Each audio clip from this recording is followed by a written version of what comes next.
Hey everybody, it's Tony Schiavone of All Elite Wrestling, and this is True Hill Heat. And I said it right, you motherfuckers. Hello everyone, it's the hardcore legend Mick Foley wishing a nice day to everyone there, right there at True Heel Heat. Yeah! What's going on, ladies and gentlemen? We are here on the True Hill Heat Sports and Entertainment channel. We want to welcome you guys all in. We're here to talk about Spider-Man ahead of all of the Spider-Man Brand New Day. We wanted to do a retrospective, go back, start at the beginning, take you guys through a journey as only we can here on the True Hill Heat Sports and Entertainment channel. And we're going to have a blast doing it. And we want to thank you all for tuning in. And when I say we, normally it's me, myself, and Chase, but we are joined today by Sid. Sid, how are you doing this fine evening as we record this review? I am doing well. I am happy to not be in the point position on this video. It's a very rare occasion I do anything on True Hill Heat, sports and entertainment, or wrestling where I'm not in the point position. So I'm very happy to actually be here today and talk about Spider-Man, one of my teenage years favorites when I really got into like superhero movies. So it's going to be a fun ride looking back and talking to you guys about it. And if you guys have been clocking in with the pit or watching True Off Season, you know one of the big reasons why we are doing this Spider-Man series is because of the gentleman with me, the gentleman with us all every step of the way in the pit, covering everything in football. Chase, how are you doing this fine evening as well? And they say that a hero will save us. I'm not gonna just fly away. Great song, great music video. I am doing great. We're talking about Spider-Man. 2 reviews away to talk about and defend the honor of Spider-Man 3. Let's go. That's really go. What he's into this for. Fucking go. When I told Sid that you wanted to do this, but like specifically so that we would get to Spider-Man 3, I think Sid's response was like, "But why?" It's an overhated movie for no reason. Well, is it overhated or is it not good? It's not good, but it shouldn't be hated as the way it's hated. People act like it's the worst scene of all time, and I'm like, what? It's a top 5 white movie of all time, Spider-Man 3. Like white people top 5 white movie. Yeah, there's so many white. There's so many great white scenes in that movie. Like when MJ and Harry are cooking in the kitchen, like you're just like, oh my god, like this is so perfect. This is what we do in the kitchen.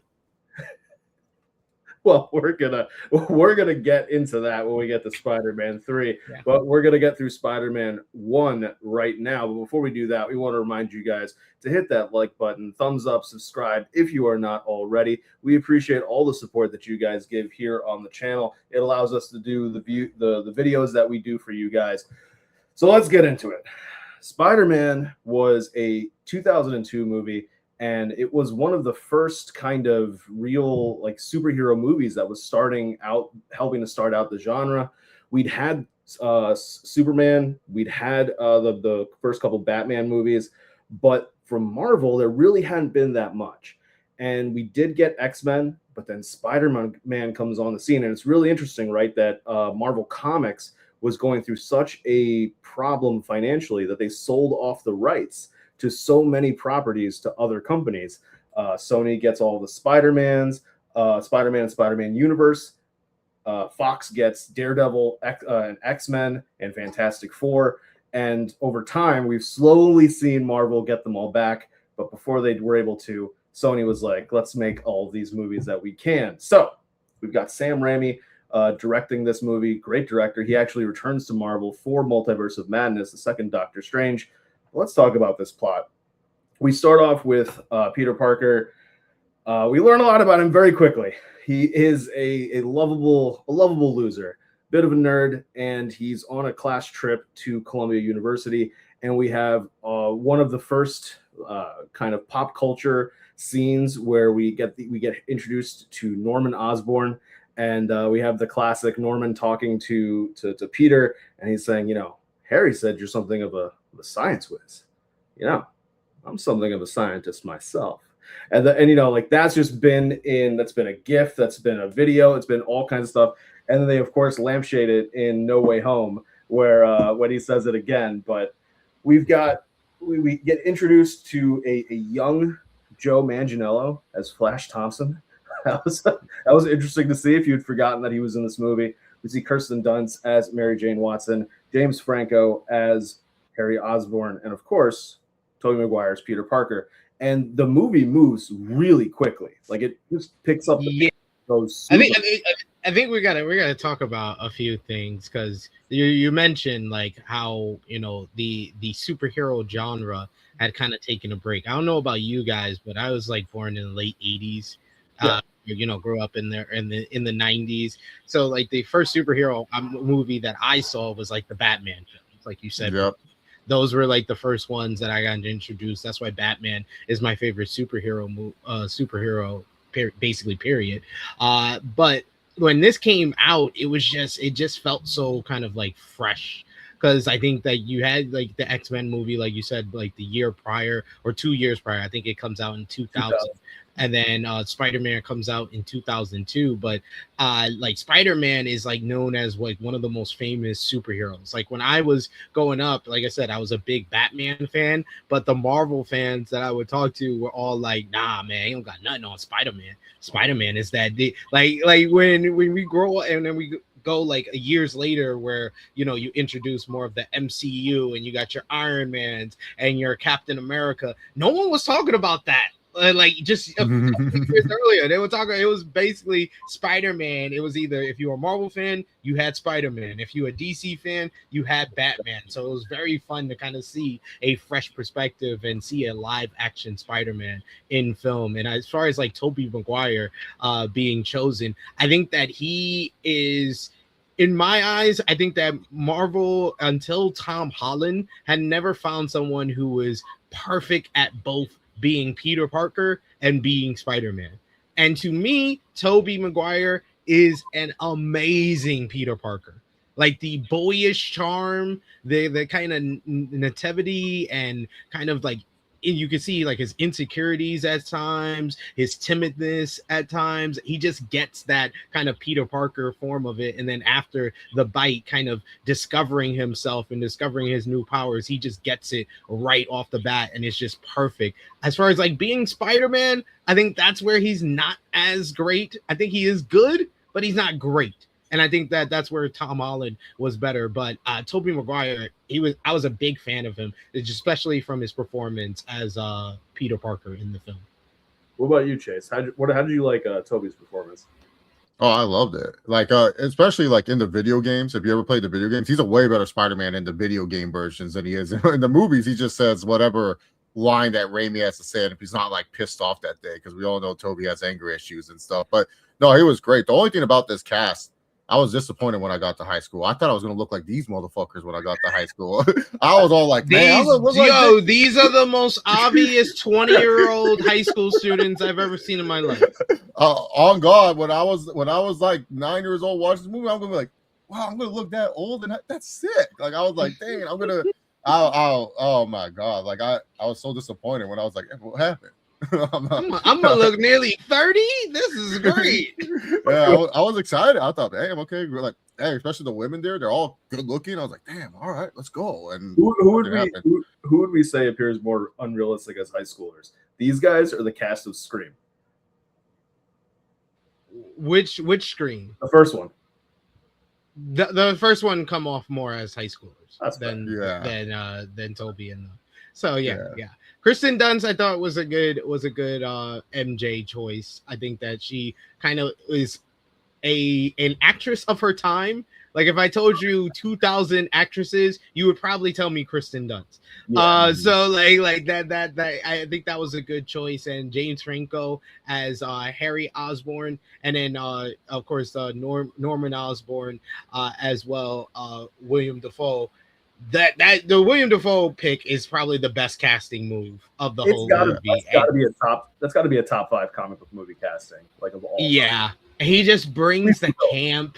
He brings the he is one that he nailed both. He nailed Norman Osborn and he nails Green Goblin. He hits it perfectly, and I think that's what makes me stand out more. That Tobey Maguire is not that good as a Spider-Man, because William Dafoe outclasses him when they put on their suits. It is interesting because like I think Willem Dafoe realized either I'm going to be able to retract these lenses and use my eyes, or everything has to come from the voice.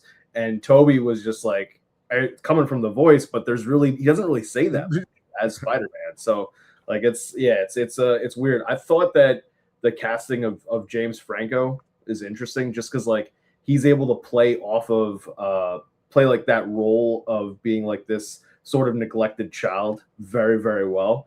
And I liked his interactions with Norman a lot. And like that was a great example of like casting a father and son that really do look alike, even though they're not related. Yeah. I really like. I think that their relationship is a standout of this first film, as far as like character beats or character arcs and kind of the dynamic and the ties that different characters can have. I think that was kind of the best out of any two characters in the movie. It's Norman and Harry. Chase, how did you like Uncle Ben and Aunt May? Oh, I love them. They were the best. Aunt May is one of my favorites in the original trilogy and stuff. I know it's not this movie, but when she was forcing Peter to take like the $40, she goes, "Just take the damn money." I was like, "Damn, dude!" Like I was crying for her and stuff. And then we'll talk about it later. The hospital scene. That scene still freaks me out to this day. When Green Goblin's like, "And now it's time for your reckoning," and she's all like screaming in the hospital like bloody murder. It's like, oh, so good. Uncle Ben, perfect. Like this is like perfect Uncle Ben. Like this amazing Spider-Man Uncle Ben. Screw this guy.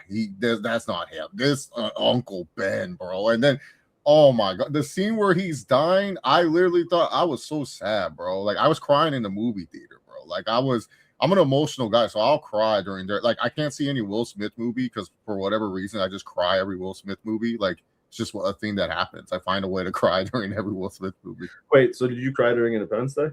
Yeah, I did. All right, I mean, it was emotional. You cried during Hitch? Yep, cried during Hitch. I Robot. I cried during I Robot. I Am Hancock? Legend. Hancock. Yeah, Hancock. I did cry. I thought it was very. I got emotional for whatever reason. The one where he's facing him. Told me the one movie of his that you didn't cry at was Pursuit of Happiness. I'd have been like, okay. No, I was that would have been perfect. Dude, Pursuit of Happiness. I was crying during the whole fucking movie. That was the saddest movie I've ever seen in my life. I was like, I can't watch this anymore. I've never rewatched it. I've watched it once and I never rewatched it ever again. I was like, I was in tears every time I watched it. Bad Boys 1. I teared up at the end. I thought it was nice to him more. What? I teared up. Oh, he was like, oh, Martin handcuffed him to the woman. Oh my god, I'm so emotional. And then, Men in Black 3. I was in tears in the theater. I was in tears. I was like, oh, don't erase the memory. I was screaming. Well. We've got. I don't know how we got down that deep. Yeah, thank God. John knows I go into many detours. Yeah, normally I'm pretty good at finding a way to bring it back to the topic at hand. But you know, we've got the class getting to the field trip. We get introduced to a whole bunch of these spiders, and then all of us we are also told that there are 15 genetically engineered super spiders that have combined the DNA traits of all the other previous ones that are talked about. We get Peter getting bullied a little bit, and then he's taking photos of MJ, and a spider bites him.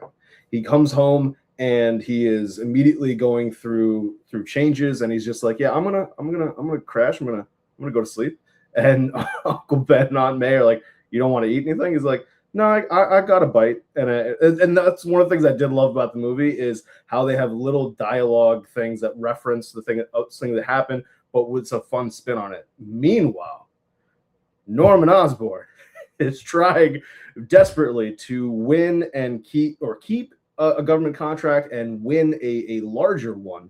And he's having some problems because the military guys don't really want to use him. They want to use Quest Aerospace and their exoskeleton. And the part of the problem is that the serum that he's using is not... Well, it's got some problems. It's got some bad side effects. And Dr. Strom, who is actually his own Spider-Man villain down the road, Machine Smith, he is telling the generals, yeah, this isn't going to work. So Norman goes, well, listen, if we got to try, we got to do more tests. We're going to do more tests, but we're going to do it on me because we don't have time to wait for anybody. And one of the like, for me, it's like it's actually a pretty funny scene when he gets gassed, because like his facial expressions and his reactions of when he's killing killing Dr. Strong, hilarious. What did you guys think of Norman's transformation into the Green Goblin when he's like, because he's like drinking the thing and he's just like, we're gonna break this glass for no reason. Could have just put it down. No, that wasn't even the medicine. He just was like, it's basically penicillin. I wouldn't be surprised if that was a William Dafoe decision. Oh, like that wasn't in the script. He just decided to do it, and they were like, you know what, that was perfect. Leave it in. But yeah, his performance, it's all in his mannerisms, his actions that he's doing, his facial expressions, like you mentioned, is just amazing. So yeah, I like these building blocks because, like you said, it's moving fast, so you have to kind of pay attention, but it is all setting up what's going to be like the second and third act of this film very well. How about you, Chase? Yeah, 9-year-old Chase hated this scene. I was scared to death. I was like, what's going to happen? Is a monster going to pop up? I'm not a scary movie person. I hate them. I will not watch them. I like thrillers and slashers like Scream and stuff, but anything jump scare, ghost, or anything, not for me. So 9-year-old Chase didn't like this. Adult Chase, I love this scene. It's great. I still get the little tension because I remember it as a little kid, like being scared of it, but I'm not scared watching it. But just like, because Raimi does this with all his movies, he likes to add like a nice little horror element. Like if you guys ever like watch these movies and you like pause them and stuff, there's always like some jump scare that he's trying to hide in there in all the movies that he does. So like this felt like more of like, this is Sam Raimi's style with the like lights and everything like that, and just his face is going crazy, and then like things are breaking down and I can't even say the word compartmentalizing, whatever I'm trying to say. But yeah, very good directing stuff by Sam Raimi here. Like, one thing about Raimi, he knows how to direct something that makes you feel uncomfortable watching it. And I do feel uncomfortable watching this scene, but Willem Dafoe kills it. Meanwhile, in the morning, both of them having rough nights. In the morning, Peter wakes up and realizes, wait a minute, I don't need glasses anymore. Who is this person that I see in the mirror? When did they get buff for no reason? And he's very confused, and he is trying to figure out what is going on, but at the same time, he's got to get to school. And he's walking along, and as he's trying to leave the house, he sees MJ. She's in a fight with her dad. She's not having the best home life, and they're standing there, and he's like at a distance, and it's this classic like Peter Parker, like he's just talking to MJ, but obviously she can't hear him, and he's having an inner monologue to MJ, and he's just like, what if we like walked to school together and maybe like held hands and stuff? Meanwhile, Flash's car is pulling up. Like, he's getting into the car, and he's like, it would be great if we could just, like walk together. Like they're pulling off. Meanwhile, the school bus is coming by, and he's like, oh shit, not again. So here we go again. And we get our first moment of the spider hands with all the little tendrils, something sticking to it, and he's pulling off a probably like a football banner or something like that from the bus. He's still trying to figure out what's going on. He gets to school, and he finds out that he's got some interesting changes happening to him, including this ability to catch things. His reflexes are super incredible. Apparently, I think there was something like they had to do a whole bunch of different takes because Tobey Maguire 536 takes. Wait, really? I knew it was high. I didn't know it was that high. 536. Because he wanted to do the whole thing perfectly. Yeah, because I watched the directors, the one where like the actors and stuff talk about it. And so Tobey Maguire said, he goes, fucking Sam made me do this shit 536 times. And then James Franco was like, really? He goes, yep, 530. He's like, you weren't there? And he goes, no, I wasn't in the scene. He goes, oh yeah, you're right. Yeah, 536 times we had to do this take and stuff. And he goes, what? He goes, yeah, Sam was not. Okay, it was him, James Franco, and Willem Dafoe. And Willem Dafoe was just like laughing at it the whole time. He goes, I would have said no after the 10th time. Yeah, because like, and the other aspect of it is because I knew he had done it a number of times. I'm watching it, knowing this, and it happens, and I'm like, yo, they could have like given her food that was easier to catch. Like, so that she's got like oranges and milk cartons. Like, there's on, a man. bowl of Jello. I'm like, what is, like, give her just like a sandwich in plastic wrap. Like, what are we doing here? But then he causes he learns about his organic webbing, as we will. If you aren't a comic book, a Spider-Man comic book fan, you then find out in Amazing Spider-Man and Tom Holland's version that that's not a normal spider thing, but he has organic webbing, and he unintentionally causes Flash to get into a bit of a food fight, and Flash chases after him, and we get our first real demonstration of the spider sense, this level of almost precognition that Spider-Man has, to the point of his body. Sometimes he's not in control of it, and he's simply just able to get out of the way of an attack or anything that his body thinks is threatening him. It's a nervous system response. Chase, what were your thoughts on the fight with Flash in this first demonstration? Man, I love how they use the spider sense in this one. Like that's like, because like honestly, if I had Spider-Man's powers, I don't even want the webbing and everything like that, dude. Just make me a great athlete. I'd be a great running back. I would tone it down a little bit, like act like I'm not that good. But man, if I was in high school with those powers, I'd be abusing it. I would not. Uncle Ben, sorry. With great power comes great millions of dollars. Let me go use this. Let me go use this. You were not Dash from The Incredibles being told not to run fast. I'm abusing and stuff. If they have to test me, I'll be like, go ahead and test me. You're just gonna see my blood is fine and stuff. I'm just a good athlete. But no, it was really cool seeing, especially how they filmed it, and it was like really, really slow. Like Tobey even talked about it, like how he had to like get it down to a T before he would have to like bend down and stuff, like because like they were really trying to hit him and stuff. Like he said, like it was really like him trying to be hit, so he had to be perfect with like his head movement and stuff. So yeah, no, I like the scene. It's really good stuff. Sid, how about you? Yeah, this is very simplistic, but it just works. Him discovering his powers, accidentally hitting Flash with the tray, and then the whole fight kind of is showing off his powers to Harry as well as MJ for the first time, and them having the different reactions, and then his reaction to their reaction. Because it's when kind of MJ looks at him like he's kind of the weirdo, and the person says like, Parker, you really are a weirdo. He kind of gets in himself. You see that insecurity I was talking about within Tobey and within Peter, and he makes that facial expression before running out of the school. So it's a nice kind of couple of sequences that we see here, kind of him discovering his superpowers, and we're gonna see how he's able to use it. Yeah, and then that night, he's able to then he starts trying to figure out. He leaves school trying to figure out what's going on, and he starts to. We have the funny moment where he's like trying to figure out how exactly do I conjure this, and it's funny because he also references two DC characters with the up and away and Shazam, which I thought was good. Like, and later we'll have Aunt May say you're not Superman.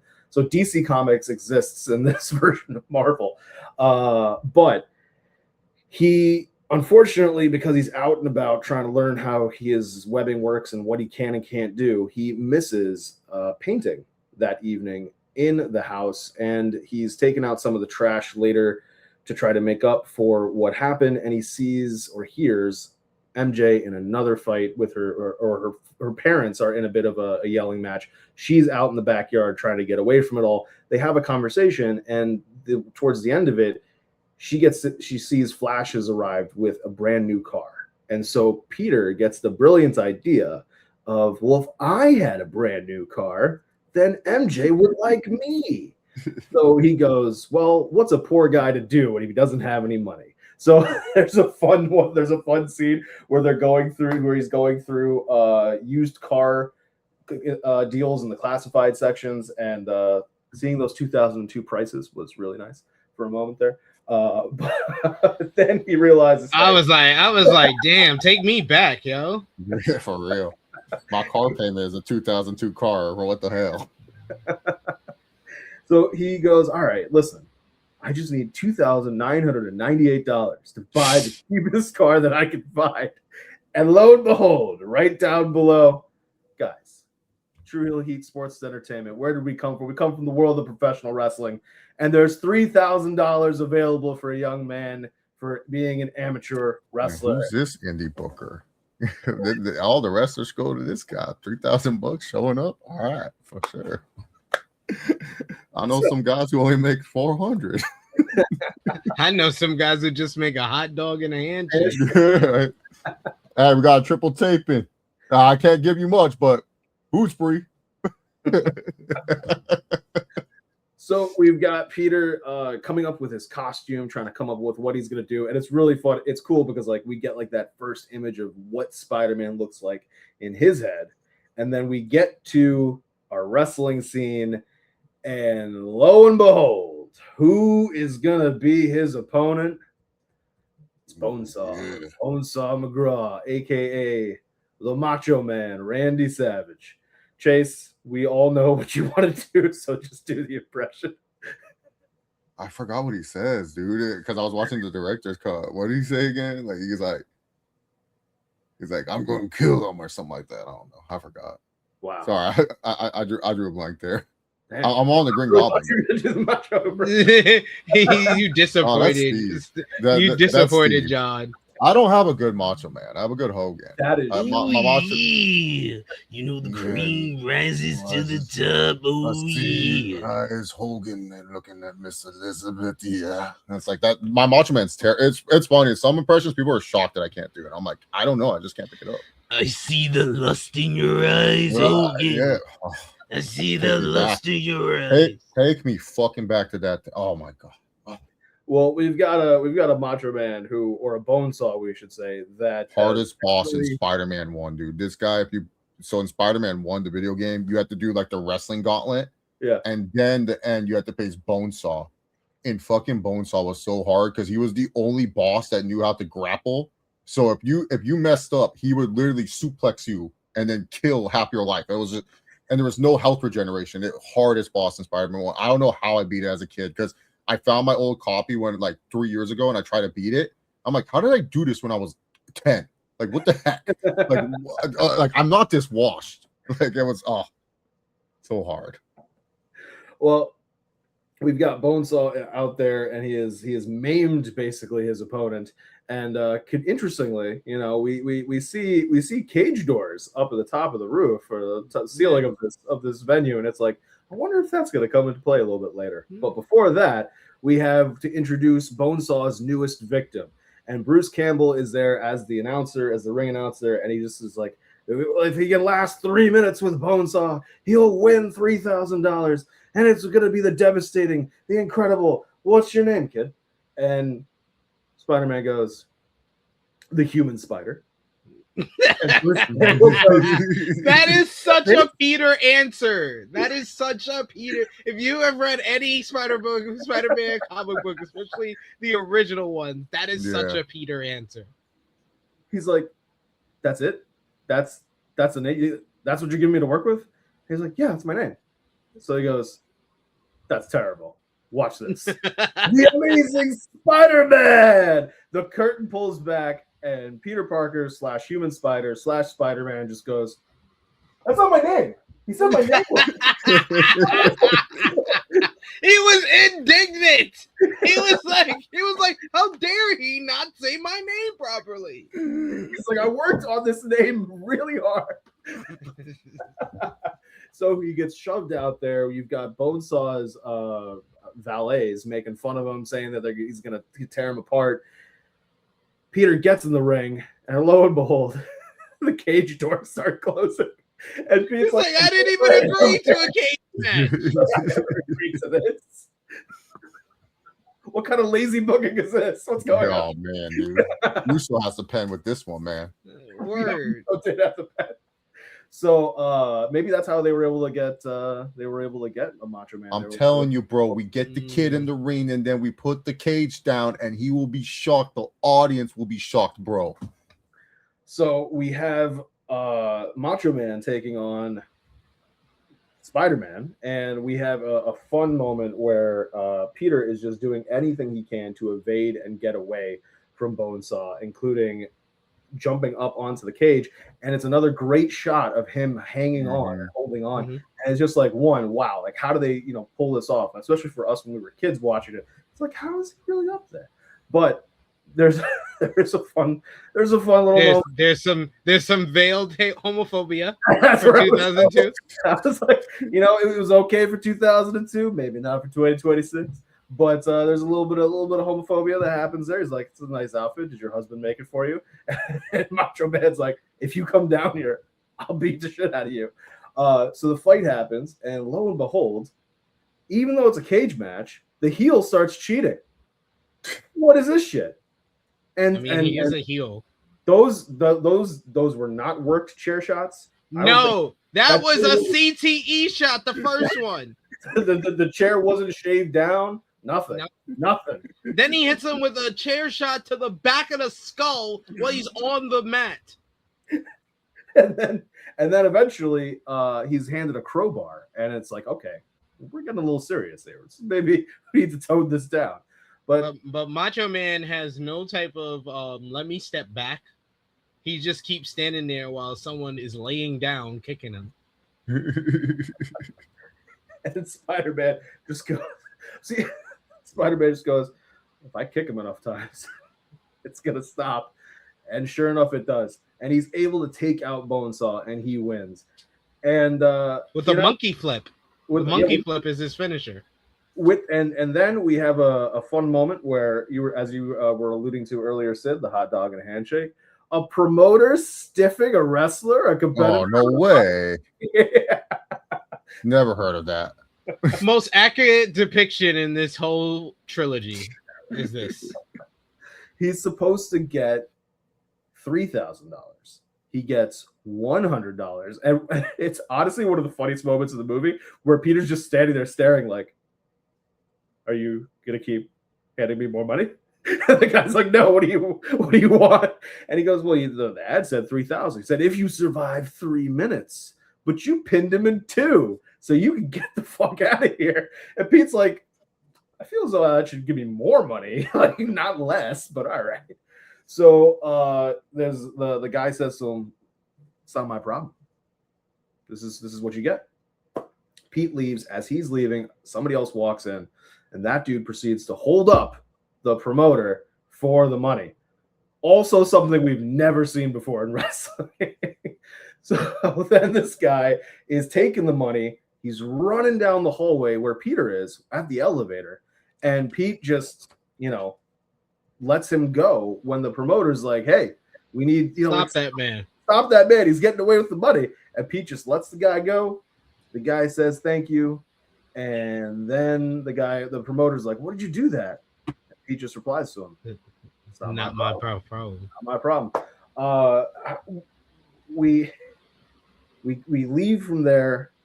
Pete's walking home, and it's a classic case of 90s and 2000s movies moving plot along so quickly. Like we don't see anything that happens from when he leaves to like the very next scene, which is him somewhere in New York, and there's a police sirens, there's car, like something's going on. He gets in through the crowd, and he's like, "Oh shit!"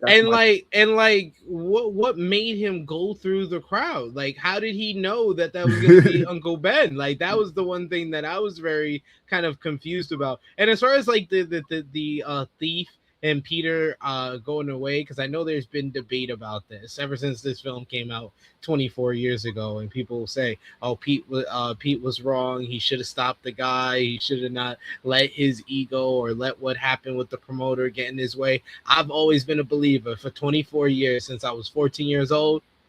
Peter was right to let that dude go. Like, I'm not helping you. I'm not helping you. You gypped me. The promoter got what he deserved. Look, Peter at that time, he was thinking, I already lied to my aunt and uncle, Aunt May and Uncle Ben, that I'm going to the library to study. So my Uncle Ben is going to come pick me up and stuff. So I already got lied to about, I'm already lying to them. Then I got lied to about the money I was going to make. I'm not going to get the car to impress my hot neighbor. Screw you. Why should I even help you? No, I'm with you, SP3. Like everyone's like, oh, you should have. The whole point about Spider-Man is he's a flawed human being. Like Spider-Man always fucks up. Like that's that whole point of Spider-Man is that he fucks up. Like that's the draw and the appeal of Spider-Man and stuff. And as we saw in Spider-Man 3, Uncle Ben would have died anyways. It doesn't matter. And it's also the fact that anytime Peter fucks up or shows that he's flawed, it always comes back with the worst consequences for him. Yeah, exactly. Because earlier in the movie, when he was being dropped off to the library, he gets into a little bit of a verbal altercation with Ben. Ben is trying to, get Peter to stay on the straight and narrow, and because he's heard about the fight. And Pete, it's tough, reminds Ben, you're not my dad. You're not my father. And Ben's just like very hurt by what Peter said. And to Sid's point, every time that Pete shows he's a flawed human being, it always comes back to bite him in the ass even more, because as it turns out, that's really like the last thing he's going to be able to say to Ben, because as he pushes through the crowd and gets to the barricade and goes, oh shit, that's my uncle, Ben has been shot in a carjacking and he dies in Peter's arms. And we do have this moment where Pete realizes that what Ben had said to him in the car, the classic line of with great power comes great responsibility, means that, at least from now, Peter's understanding that even if it was right for me to fuck over the promoter for fucking me over, I can't do that if I can't allow that to happen if I have the ability to stop it. Just because somebody does something bad to me doesn't mean I should allow bad to happen to them. But now he is forced to learn this lesson through a very terrible way, and a very permanent way. And Ben passes away, but as he's dying, Pete hears behind him the police saying, we've tracked the car, we know where it's going on Park. And we have a great scene where Pete's running and he's changing back into the costume, that the homemade costume, and he chases down this individual who has carjacked Ben and comes to the real. We also see him how he's improved with his webbing. Yeah, because the first time he does the upside down drop in, and this fight leads to the realization for him that this person who carjacked Ben is the man that stole the money from the promoter. So had he stopped that person then, at least for right now, Ben would have still been alive. So what did you guys think of the moment of the great power comes great responsibility, the death scene of Ben, and then this realization for Peter, the idea that bringing it all together, this idea that he should have, or maybe should have, done something to stop the guy from robbing the promoter? They take you on kind of a roller coaster with different characters here, as far as like with Peter, but even with like someone like a Ben, because I can see myself at 14, Chase, you were younger watching this movie. You can understand where like Peter's perspective. But now watching it back when I'm like 38 and I have 2 kids of my own, I'm looking at it from Ben's perspective, and I'm relating more to Ben and being like, why Peter being such a bitch? Why Peter being so mean, like angsty? Why are you doing all that for? Like, yeah, you going through something different. Well, you're not going to tell them what you're going through, so what are you taking it out on them? Like, this is unnecessary. But I thought that Ben's performance, the actor, did a great job of kind of showing his wisdom, showing that he was trying to teach Peter something, and that the fact that lesson had to be kind of learned in the worst way possible. You're losing your father figure, you're losing your uncle. It is something that is, like we've seen in the Into the Spider-Verse and stuff like that. It's a canon event. It's really the event or the moment that Peter Parker becomes Spider-Man. In a lot of ways, it is when he decides that is the route that he wants to go, that he wants to go by Ben's word and follow it through. And this was like really my kind of like first time seeing it. Like, I've read it in the comics before, but seeing it in live action, I was like, oh, this is great. It made me kind of like realize like what is the essence of who Peter Parker is, as well as what makes him Spider-Man. And I honestly, my memory of this movie is so like hazy. It's probably been a decade since I watched the movie, so watching it again for this review, I don't know why I remembered it as Spider-Man pushed the thief out of the window. I thought so. The same thing. I thought. And so watching it back, and this is why I said it take you on a roller coaster, is because I went on a roller coaster with the thief watching it back, Because at the deep, when he's hitting the promoter who just screwed over Peter, I'm like, yeah, take that. Then Peter goes by him, and right before the elevator closed, he's like, thank you, and I'm like, oh, look at that sweet thief. Then he goes and kills Uncle Ben. I'm like, oh man, we got to take him out.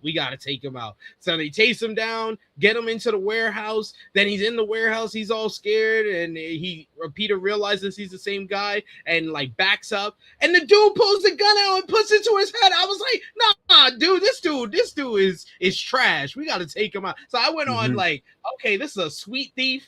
I want him to die too. And then him tripping over the pipe and falling into his death. I was like, this is what it was supposed to be. But yeah, this is a great kind of sequence of events and a really impactful way to end the first act of the film. I think if you guys play the video game, you push him out in the video game. In the video game, you kick him out of the fucking window and stuff. Yeah.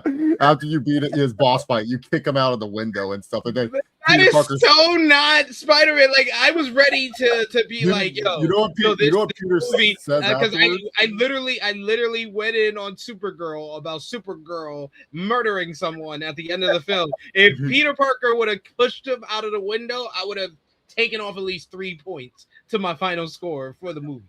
But it's funny because in the video game, after you kill him, he goes, "Good riddance, chump," and he swings away. I mean, that's serious. I remember more from the video game because I spammed that video game as much as all the Spider-Man Raimi video games I spammed as a kid. So like I remember them so much, and like you when I was like, wait, doesn't he push him? I'm like, oh, he trips. I'm like, why do I think I'm like, oh yeah, in the video game you kick him out the window and he says, "Good riddance, chump," and then he swings away. That's really funny that they had that in that game because in like the PlayStation ones, the recent ones, Spider-Man and Spider-Man 2, if you accidentally throw somebody off the roof of a building, the game triggers something where like they just automatically get webbed to the building that you accidentally threw off the building, so you can't kill anybody in the game.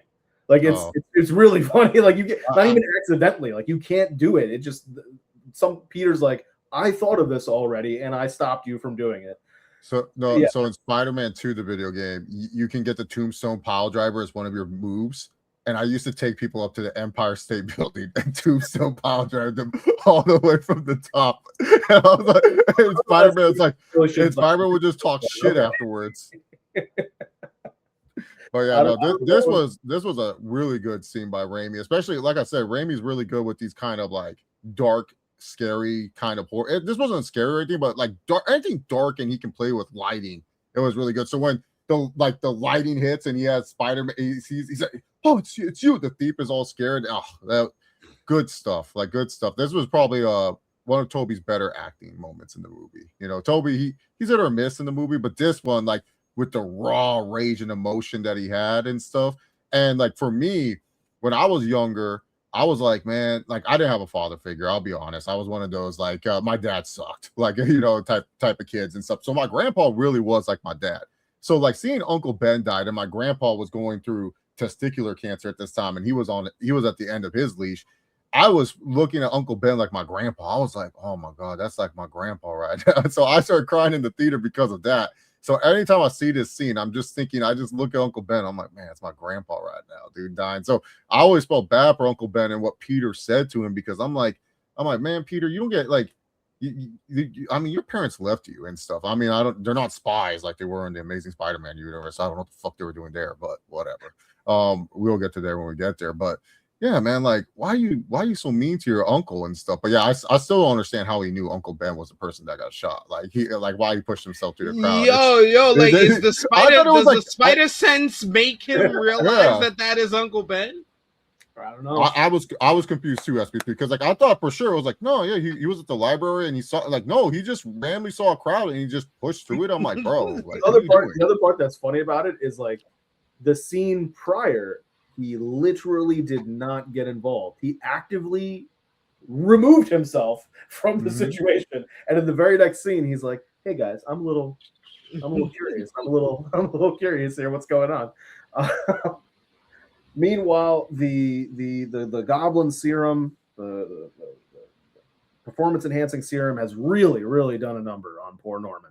And Norman has stolen He has stolen the glider. He's stolen their own exoskeleton suit. He travels to Quest Aerospace's testing. He destroys their suit, kills a whole bunch of people there, just to make sure that the competition is taken out. We get to a moment where Pete walks into the house, and it just made me think, like, I know that we get the scene in Spider-Man 2, but like just in general from the perspective of the comics and everything like that, I was just like, how could you wake up every morning and like Aunt May's making, like, how could you let her make breakfast? How could you let her do anything for you when you're like, I'm the reason your husband's dead? Like, what is going on? I don't know how I'd be able to live with that guilt but not tell her. That's the other aspect of it. Not tell her that it was your fault. But somehow Peter finds a way to do it, and he makes it all the way to graduation. And as the class is graduating from high school, we have a funny moment where Harry, who earlier in the movie we were told like has been thrown out of multiple private schools, he appears to have surprised his father, who is like, sometimes I am proven wrong. He's like, congratulations for proving it wrong. That is like the worst way to say congratulations to somebody for a milestone.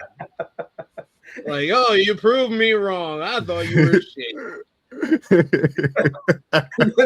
and then he's like, Peter, Science Award. He's like, I love the little shot of freaking Franco looking at him like, yeah, as he's complimenting Peter. So then James Franco sees that MJ is breaking up with Flash, and we get a little bit further time jump where Pete is everyone's trying to figure out what they're going to do. And we know that Pete and Harry have an apartment together paid for by Norman. And what is Pete going to do for a job? Well, he's trying to figure that out. But in the interim, we get a cool montage where he is donning the spider suit, and he has built an actual spider suit. Now, we don't really find out where he got the money to do that, where he figured out where to get the material or anything like that. But okay. And then we see these great clips, a montage of him saving people and just doing great shit all around New York. We get a few kind of like slice of life bits from random New Yorkers just saying like, yeah, I love Spider-Man. Like, he's great. What is he talking about? Like, he's saving everybody. And so we then get introduced to arguably the best character of this entire movie, J. Jonah Jameson, played by J.K. Simmons. The GOAT.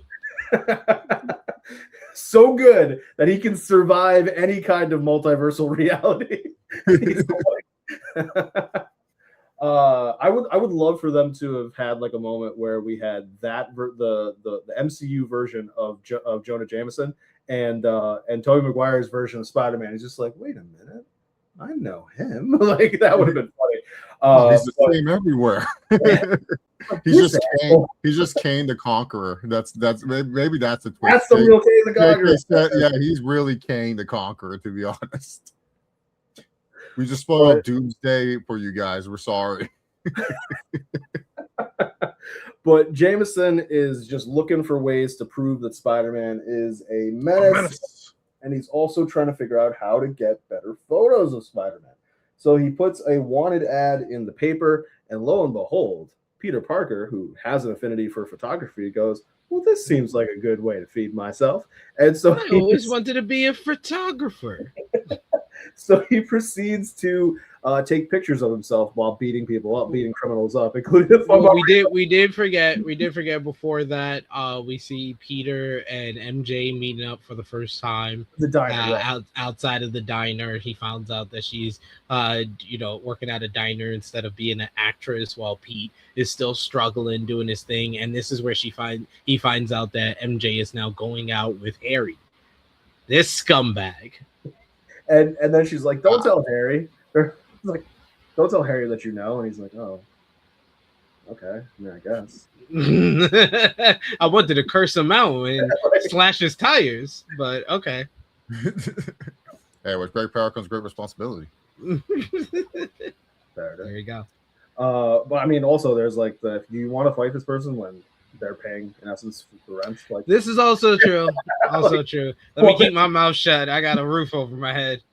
it's like Damn, we're lucky it's not a realistic movie. Can you imagine we get a scene where Peter Parker is just hearing MJ and Harry just do it in the room across, and he Like just has to all he listen to it, hears is this. and the screaming and shit. Oh my god! And he's like, he might have to find the black suit sooner. Da, da, da, da, da. And it's like, oh, He's shit. like the symbiote. Oh no. Peter, that's wait. smashing your girl. We must do something.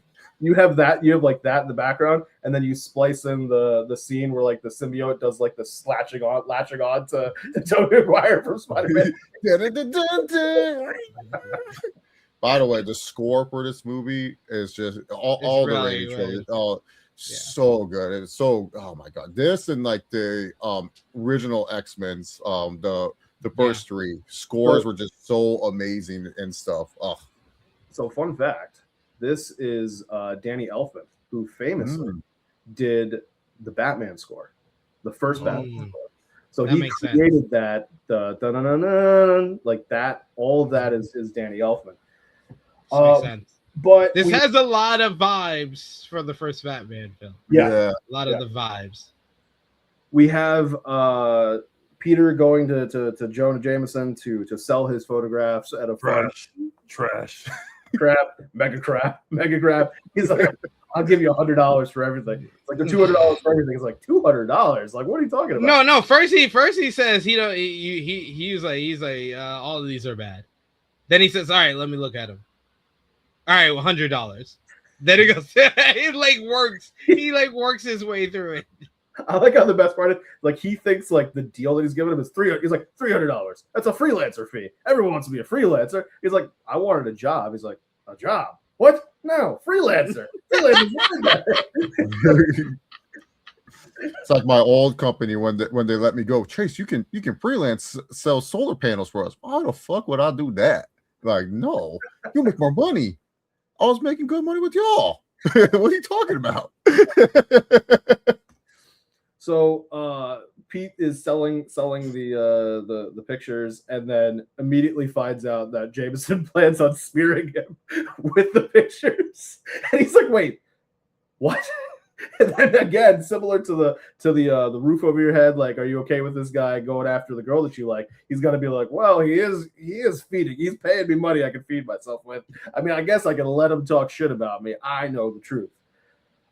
So then my favorite part of the whole movie is right after this, where Peter gives the invoice to the girl that's assistant to J. Jonah Jameson, and she says welcome to the Daily Bugle, and he says, my name is Peter Parker, I'm a photographer, whereas he has a camera around his I was like, this is so Peter Parker. This is one of those scenes, like the one I said earlier in this one. This is so Peter Parker.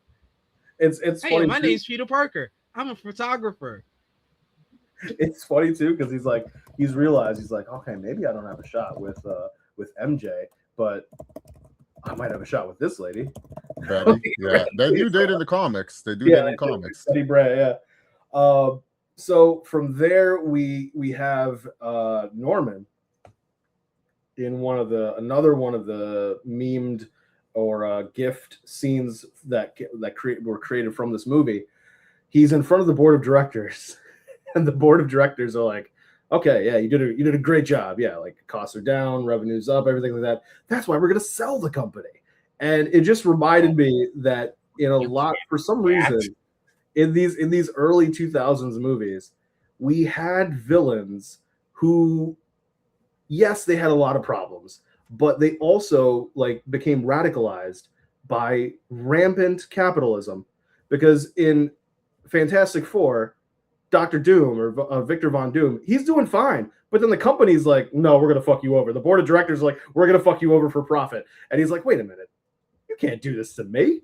And sure enough, they're trying to do that to Norman with Oscorp. And Quest Aerospace, who recently had this mysterious attack happen, is going through a recapitalization process. And as a result, they're going to buy Oscorp. Now, So much of this was confusing to me because I was like, if they just lost a fuck ton of money, where are they getting the money to buy Oscorp? But okay, all right. But it leads to the great. Oh, they probably had some good insurance on that shit, so that's why. Led to one of the greatest scenes of this movie is where Norman Osborn just yells out, "You can't do this to me! Do you know how much I built this? Do you know how much I sacrificed?" And they're like, "Listen, you're done." And he's like, "Am I? Am I?" And they tell him that they're going to announce the sale after the Unity Day Festival that's going to happen in New York, sponsored by Oscorp. So before we get into that, what did you guys think of Norman getting ousted from his company, and that this kind of being the nail in the coffin, so to speak, that he is going down the villainous route? Like now, look, before he was doing this to protect the company, but now if he's going to get kicked out of the company, he might as well just do whatever he wants. Chase, how'd you feel about it? You know, it's a great example of this whole movie. Your actions have consequences. Norman thought that he was doing the right thing by getting rid of everything that they have, and then it turns out this same company he tried to hurt is now trying to take him down. And so I liked it. Obviously, you know, it's a memeable scene. Like I've seen this mostly as a meme. Then it's a very serious scene, but people meme this scene like way too much and stuff. Like it's now part of a meme more than anything else. But so I can't help but to laugh when I see this scene because I just think of all the memes that I've seen of people doing this and stuff, of reactions, like funny Twitter posts or Instagram posts of people posting this underneath there and stuff. So yeah, I like this scene a lot because like now we know, like, you know, like how crazy is Norman Osborn going to get after this, because we see what he can do, but now we're gonna see like it ultimately attack, and then we get, you know, the best performance by Willem Dafoe in the whole movie with the Green Goblin. And I love the Goblin. He's like my favorite villain ever. How about you, Sid? Well, this kind of shows the duplicity of the Norman Osborn character of Green Goblin. And you made a good point that a lot of these films around this time had very kind of like sympathetic, justified heels. Because the one that you didn't mention is the fact that the first X-Men, the villain is Magneto. And Magneto is like one of the greatest anti-heroes in comic book history. So like all of these people are like justified. All of these people have their fans that can get behind them. And I thought they did a good job with that, probably better than the comics, to give Norman a reason to go over the deep end and to become Green Goblin. So I thought that they did a great job with that, with this early half, which is kind of like the beginning of the second act of this film. Yeah, because in the comics he was just going mentally insane. Like he was just going crazier and crazier by the minute. This one, it's like you give Norman Osborn at least a sympathy. Like, okay, I can't feel bad for a billionaire. He's losing his company, boo-hoo. But at least there's some sympathy there where you're just like, damn, that kind of sucks for him. And like now you know why he becomes like snapping, and then all of a sudden the Goblin persona starts talking to him and be like, come on, do it. Let's just kill him. Kill him off. They took everything from you. And here we get to our big set piece, or our first big set piece, where we have the Unity Day Festival. A little surprise cameo appearance by Macy Gray, singing for us at this festival. And we've got the board members of Oscorp up on a balcony. They are with Harry. They are with MJ randomly wearing an Asian dress. I guess. Yeah, I was so confused. So was Harry. He was asking, why didn't she wear the black dress? He was very adamant about that. That his dad likes black. He's like, my dad's favorite color is black. I'm like, it could be green. It could be. I think it's green, actually, sir. But we have them up there. Peter is down below. It's kind of a great, like, you know, haves and have-nots. And Pete's always been this guy who's been on the outs. Hasn't always, you know, had money. He's very, very middle class, lower middle class in Queens, and he's taking pictures of them up above. And then again, how you guys were talking about great demonstration of the spider sense, one of the best ones in the movie, where he's just like, huh, something's wrong. He was like, something's coming. Something's wrong. And then he turns, and also this I thought was hilarious, just because like sign of the times, some of the things being advertised in Times Square, I thought was really funny. Like Singular Wireless, which is now like in an interesting situation. Singular bought AT&T, so technically they are AT&T. But is a funny moment where like you have Singular Wireless up there, but we have the Goblin glider coming around. Great shot showing him swimming through, and we know who's on the glider, but nobody else does, and nobody knows why he's there. And everyone's like, "Who the fuck is this guy?" And then out of nowhere, he throws a pumpkin bomb, which again, like similar to other parts of the movie, no information about how he got this, like where this is from, nothing. But hey, he's just got fucking IEDs on him just all over the place. Yeah. So, and these are some exclusive bombs, as we would see in just a few minutes here. I should vaporize them. Like I know that shit was crazy. I was like, why didn't I remember that? Like I was like, I never remembered that they vaporized them. We saw their skeleton. Yep. I was like, wait a minute, when did this happen? So we've got the pumpkin bomb attack, and then everything's happening with now the balcony's like shaking. It's breaking into pieces. A great like visual effects stunt work that's happening with just parts of it breaking and falling off and shifting. And MJ's like, she's losing her mind. She's like, wow, if I just worn the black dress. But she's like getting ready to fall off the place. Harry looks like he's going to make a save, and all of a sudden he gets taken out by a piece of falling concrete. So it's up to Spider-Man. And Spider-Man shows up to save the day and is forced into battle with Green Goblin, or we don't have a name for this person yet, technically. Like, it's just having this fight. And Norman is just like, where did this guy come from? What are you doing here? Like, I didn't know this were you. So like they're having this fight. He's able to save MJ. And how did you guys feel about this? Like, this was our first clash of villain and hero. But like just everything that's happening here with this huge set piece, we're seeing Times Square. It really feels like New York. It feels like a festival day parade kind of thing that's happening in New York. Sid, how did you feel about this giant set piece for our first like major clash? This gave the whole film more scale and more kind of like attention to detail, and kind of broaden the world that they were building here with the Spider-Man trilogy. And I just thought that it was very well done from a visual perspective. I felt like this is the best that the movie does. This is kind of like the peak as far as like visuals, and the audio. I thought it was really good how they spliced in the score at the kind of the dramatics with the balcony breaking and then Spider-Man making the save. This is the whole scene and sequence that kind of establishes the whole Spider-Man and MJ kind of dynamic that would become like a central part of the rest of the film moving forward. I thought William Dafoe as the Green Goblin is just so great, so animated, so over the top, in that like you're gonna remember this guy regardless of like if he killed a couple of people, he left an impression here in this one scene. So he was an effective villain in what he was trying to do in causing chaos, but also killing the people that were responsible for trying to take his company away. So you kind of understood his motive. You didn't agree with the way that he was going about it, and that made you root for Spider-Man. So this is storytelling 101. Great visuals, great sound, great performances involved here. So this is an A+ kind of sequence and scene. Definitely a moment where, like, you know, we have especially if they're a debuting heel, like beat the shit out of a baby face, and then you have like Michael Cole be like, that's how you make a statement. They're here to make a statement, like that oft repeated phrase in WWE of making a statement. That's what Goblin's here to do. That's what the set piece does. How do you feel about it, Chase?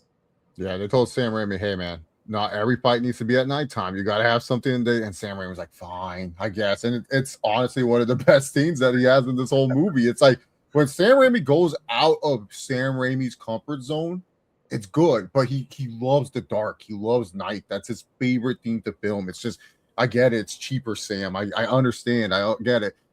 Funny enough, Tobey Maguire talked about that they actually felt like this wasn't supposed to be his first fight scene in that new Spider-Man suit. He was originally supposed to be fighting the Shocker in a bank robbery thing. And so he was going to fight the Shocker in a bank robbery. They actually filmed it and then cut it from the movie due to the runtime, because I guess movies back in 2002 couldn't be like this long or something like that. And it was a they superhero try to movie. keep it shorter, and there was multiple kind of like small references to like Spider-Man villains and stuff that got either cut. I know that was one of them. You mentioned the Doctor earlier. He's a Spider-Man villain, and we didn't mention that when Peter meets up with Harry when they're moved into their apartment, he talks about how he got fired by Dr. Connors, which is of course the Lizard. The Lizard. But Lizard shows up in future movies and stuff, right? Yeah, he shows so up. That's a different universe. That's Amazing Spider-Man. No, he doesn't. Dr. Connor, he's a professor, and he's like shows up. And he's like the worst part of No Way Home. no, he's Sandman. Yeah, no, he's talking about in Spider-Man 3. He's in the movie, but he's just a research scientist. Yeah, he doesn't become the Lizard or anything like that. Yeah,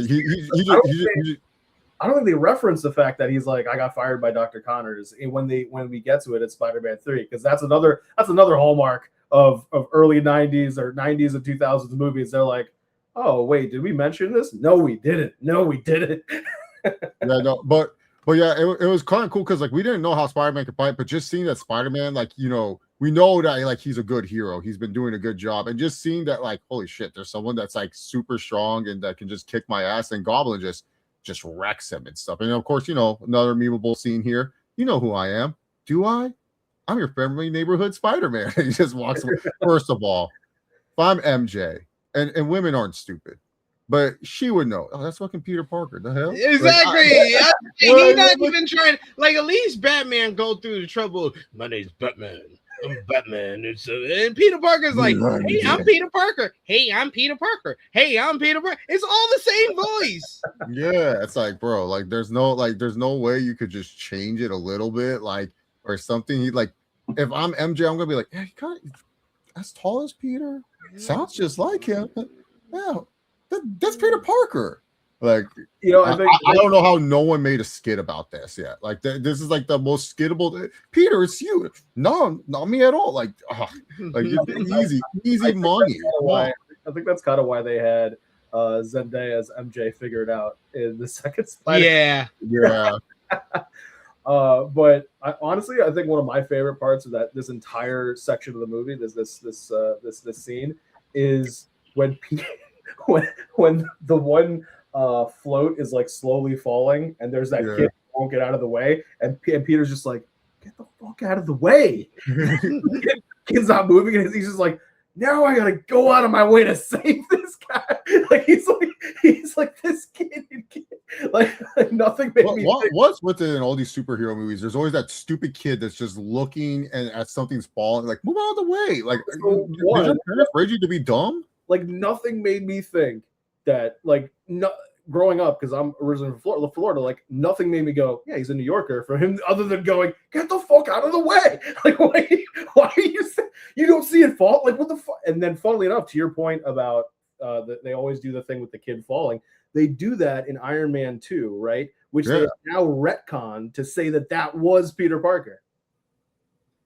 Which is very ironic. Wait, how's that fucking Peter Parker when he showed up to Tony Stark's funeral in Avengers Endgame? So wait, what? Yeah, he shows up to the funeral. That's the kid. That's the kid from Iron Man 3. You're thinking. In Iron Man 2, the kid that's standing there like during that final battle. That's wearing the Iron Man helmet, and he's got like the little hand light thing. And then the one of the drones is going to target him because he's wearing the Iron Man helmet. Well, Kevin Feige, I hate this guy. Kevin Feige has retconned that and said that was Peter Parker. All right, Kevin Feige, keep cooking, buddy. Keep cooking. Do your thing. Chase is not with the shits. That sounds horrible. Like, man, he already ruined it for me when I saw Ant-Man box up Kane, and this is supposed to be Kane's first fucking movie, where it's like, all right, Kane the Conqueror. I know what Kane the Conqueror do. Yeah, we're gonna do some big things with Kane. And then Ant-Man's like freaking Floyd Money Mayweather just outboxing Kane, and I'm like, dude, this motherfucker going to be in a boxing movie with Michael B. Jordan. Like, he should be killing Ant-Man. Ant-Man. I'm not saying Ant-Man doesn't have hands, but he does not have hands like that. He does not have hands for Kang, no. Yeah, exactly. I'm like, oh my god, dude. Like he should have got his ass bit and whatever. They ruined King right there. Yeah, Before yeah. anything Jonathan Majors did. Yeah, exactly, dude. And like this dude was about to be boxing Michael B. Jordan in the next movie. You didn't think about that when you're filming? Like, hey, what are you doing? Oh, I'm gonna be boxing Michael B. Jordan. Oh yeah, we should make you look strong then. Like, no. Kevin Feige, cook Kevin Feige. You don't even need to know what he's doing next. You want to make another Kang movie? Don't have him get beast up by Ant-Man. Yeah, because then I'm just gonna be like, yeah, Miss Marvel has this. Like, she don't need help with this. Well, one thing that helps people look strong is having a good name, and nobody has a name for who this mysterious person is on the glider until J. Jonah Jameson offers up the Green Goblin. And then there's a fun moment where he goes, listen, go to the trademark office, trademark that. I want a quarter anytime anybody says Green Goblin. So we've got then Green Goblin says, we could just kill this dude. Like there's a great scene where he is going back and forth with Norman. Norman's in control of his body. And as somebody who just recently rewatched No Way Home, it really does reinforce like when Norman is Norman now versus Goblin. And he's just like, it's the scene where he's like walking around the penthouse apartment. He's like kind of out of it. And the voice is talking to him. He's like, I'm here, right here. Where? And he's like, turns around. It's like in the mirror. And he's holding up the newspaper. And it's like, board of members taken out. Company's in Osborn's hands. He's like, well, we have to figure out what we're going to do about this spider guy. He's like, if we kill him, problem solved. But if we make him join us, think of all the fun things we could do. So he finds a way to knock Peter out through sleeping gas, which seems a little weird. When he breaks into the Daily Bugle, yeah, so he goes after J. Jonah Jameson, and Peter is there, and he gets into the spider gear. One of the great moments ever, because Jameson is like shit talking Spider-Man. I knew you two were working together. Well, but he's shit talking Spider-Man, and he's also been running down Peter. Like, you got these photos, all right, whatever. Then Goblin shows up, and he's like, "Who's the photographer?" It's like, I don't know. His shit comes in the mail. I ain't snitching. I was like, look at J. Jonah Jameson doing something nice for once. But he's able to knock him out with sleeping gas, which I was like, Spider Sense should have told you that was coming. Spider Sense told you that there was a dude gliding like 8,000 feet away. It didn't tell you that there's going to be this. All right, whatever. So he gets ready. He gets knocked out by the gas. When he comes to, Norman gives him the speech where he's like, listen, people love a hero, but what they love even more is seeing a hero fail, seeing him fall. And these people, they'll turn on you. They don't give. You can be on top today. Tomorrow you're going to be chopped liver. And it really does sound as though it's almost as much as it's Goblin talking to Spider-Man, it's Norman talking to Peter, in the sense that this has happened to Norman. Like he was getting kicked out of his own company. He was losing the contracts on the for the army. He had to figure out a way to solve all these problems, and he did it. But people can turn on you at any point in time. You can't always predict this. Spider-Man's like, that was a fine speech. And just as like, I'm not gonna join you. So they fight, but Peter flees. And so now we're gonna get to our Thanksgiving scene. But what did you guys think of the interaction between Goblin Jameson, Goblin and Spider-Man, him trying to convince Pete to join him? Sid, what were your thoughts on this? This is kind of like the transition point from Act 2 to Act 3. We're kind of like going down the stretch of kind of Act 2 in here, so we need kind of another meeting between our villain and our hero. So I like the setup being the Daily Bugle and the photos that Peter took of Spider-Man is basically leading Goblin to kind of view Peter as kind of a suspect to bring him closer to Spider-Man, and that leads him into this confrontation here. So this is a nice little setup for a final fight scene between the two. Like the seeds were being sowed in this seed when he captures Peter and makes the pitch for them to work together. So nice kind of seed being sowed type of scenes here. And then we also get the Peter like kind of just doesn't give an answer to Goblin, and Goblin's like, think about it. But then Peter takes a little too long to give Goblin his answer, so Goblin decides to light a building on fire. Obviously draws Spider-Man there. We have a nice wholesome moment where Spider-Man saves a baby. The lady's like, God bless you, Spider-Man, bless you. This police guy shows up out of nowhere. He's like, I'm gonna arrest you. Pete, like, for what? And then Pete's like, all right, but there's apparently an old lady up there, so you have a choice. Either you can arrest me or I can go save that lady. And the police chief's like, I'll be waiting here when you get back. Like, that means he's like, I ain't coming back. So he shows up into this burning building, trying to save this old lady. Hilarious moment when you realize there's one of Chase's Sam Raimi jump scares where we have to spin around and it's Goblin actually underneath the little babushka blanket, and we get a cool scene where Goblin throws the spinning blade pumpkin bombs, and Pete's got to jump out of the way. Pete gets cut, and that's going to lead us into Thanksgiving. What did you think about this? The fire in the building and this Goblin jump scare, Chase? 9-year-old Chase hated this. I wanted to walk out of the movie theater. I was not digging this. I did love the previous scene. Another memeable theme. You and I, we're not so different after all. like are you talking to him, trying to recruit him and stuff? Because it makes sense, because it's like he's like wondering like, who's this guy with these spider powers and stuff. And Norman Osborn, he's probably thinking like, hey, I was doing something with genetic spiders and everything. So he's thinking this guy is like one of my creations. I have to get him on my side and make sure that he's under my banner, because it shows what I'm doing works at Oscorp. Because obviously this person with my genetic spiders became Spider-Man. So like it made sense from a Green Goblin side of things. It's like, no, we can conquer the world together. Like Green Goblin was just like being a menace. Like he wanted to just like destroy everything and stuff. But yeah, no, the fire scene was really cool, and especially the effects of like when the blade comes, and like when you're a dumb little kid, you don't know like, why are they so focused on this cut? As an adult, I'm like, oh my god, this is beautiful. Because then when you get to the Thanksgiving scene, because like when you're a dumb little kid, I just want to see these dudes box. What's all this talking? Like just fight. But then when you're an adult, that is very true. When you're an adult, you appreciate the dialogue more than the action. You know what's funny? So House of Dragons is going on right now, and I'm so over the talking of House of Dragons because they've been yapping for seasons. I'm like, just give me the fucking dragons. I want the dragons to box. I'm tired of watching them be like, we got to take the throne. You take the throne. Let's just get the dragons to fight each other, for fuck's sakes. I've been waiting like 3 seasons for this shit. But yeah, I know this one, I was just like, after seeing that scene, I'm like, oh my god. And then just Thanksgiving scene on its own.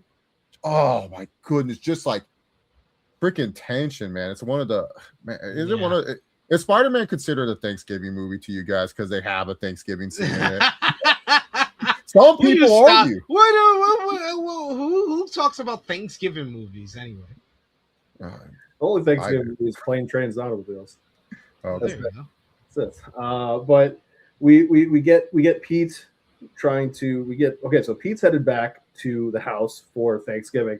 In a funny turn of events, we realize that Norman still has not met MJ, because this is when they're gonna meet. Yeah. It's gonna be at Thanksgiving of all things. It's like, all right, well, I guess okay. That's the worst possible time to meet a new girlfriend or boyfriend. So Norman shows up. He's like, sorry I was late. Work was murder. Again, it's like one of these fun things where it's like a line that we understand, and Aunt May is like, well, you know, sometimes you gotta get your hands like that's like she's just like, okay, you know, work was murder, whatever that means. So he shows up. There's an introduction with MJ. Meanwhile, Pete arrives, and when Pete arrives, it causes everyone to go, "Oh, I didn't realize Pete was still here." I don't understand why everybody had to come upstairs. Like this seems like a one-person job. Yeah. What I thought was also really like, bro, they were like, "Yeah, Will, we want you to be a little creepy towards MJ, like a little creepy," and he's like, "Okay." And then later they were like, that may have been a little too much. And they were like, but we don't have any more film to do another take. We're just going to keep that one. He has like this weird lecherous slang. Oh, look at this one over there. And then Pete, meanwhile, is upstairs. Again, like Sid said, they all go upstairs for no reason. And Norman's like, this kid lives like a slop. And Aunt May, instead of being like, yeah, he should probably clean his room, is like, all brilliant men are slobs. She's just like, that is a true blue mother, aunt, love on me. She's like, okay, I've been used to this for 18 years. He just leaves clothes on the floor. Exactly. I tell him that. You shut the fuck up, Norman. The fuck. It's like, don't talk about my child, basically.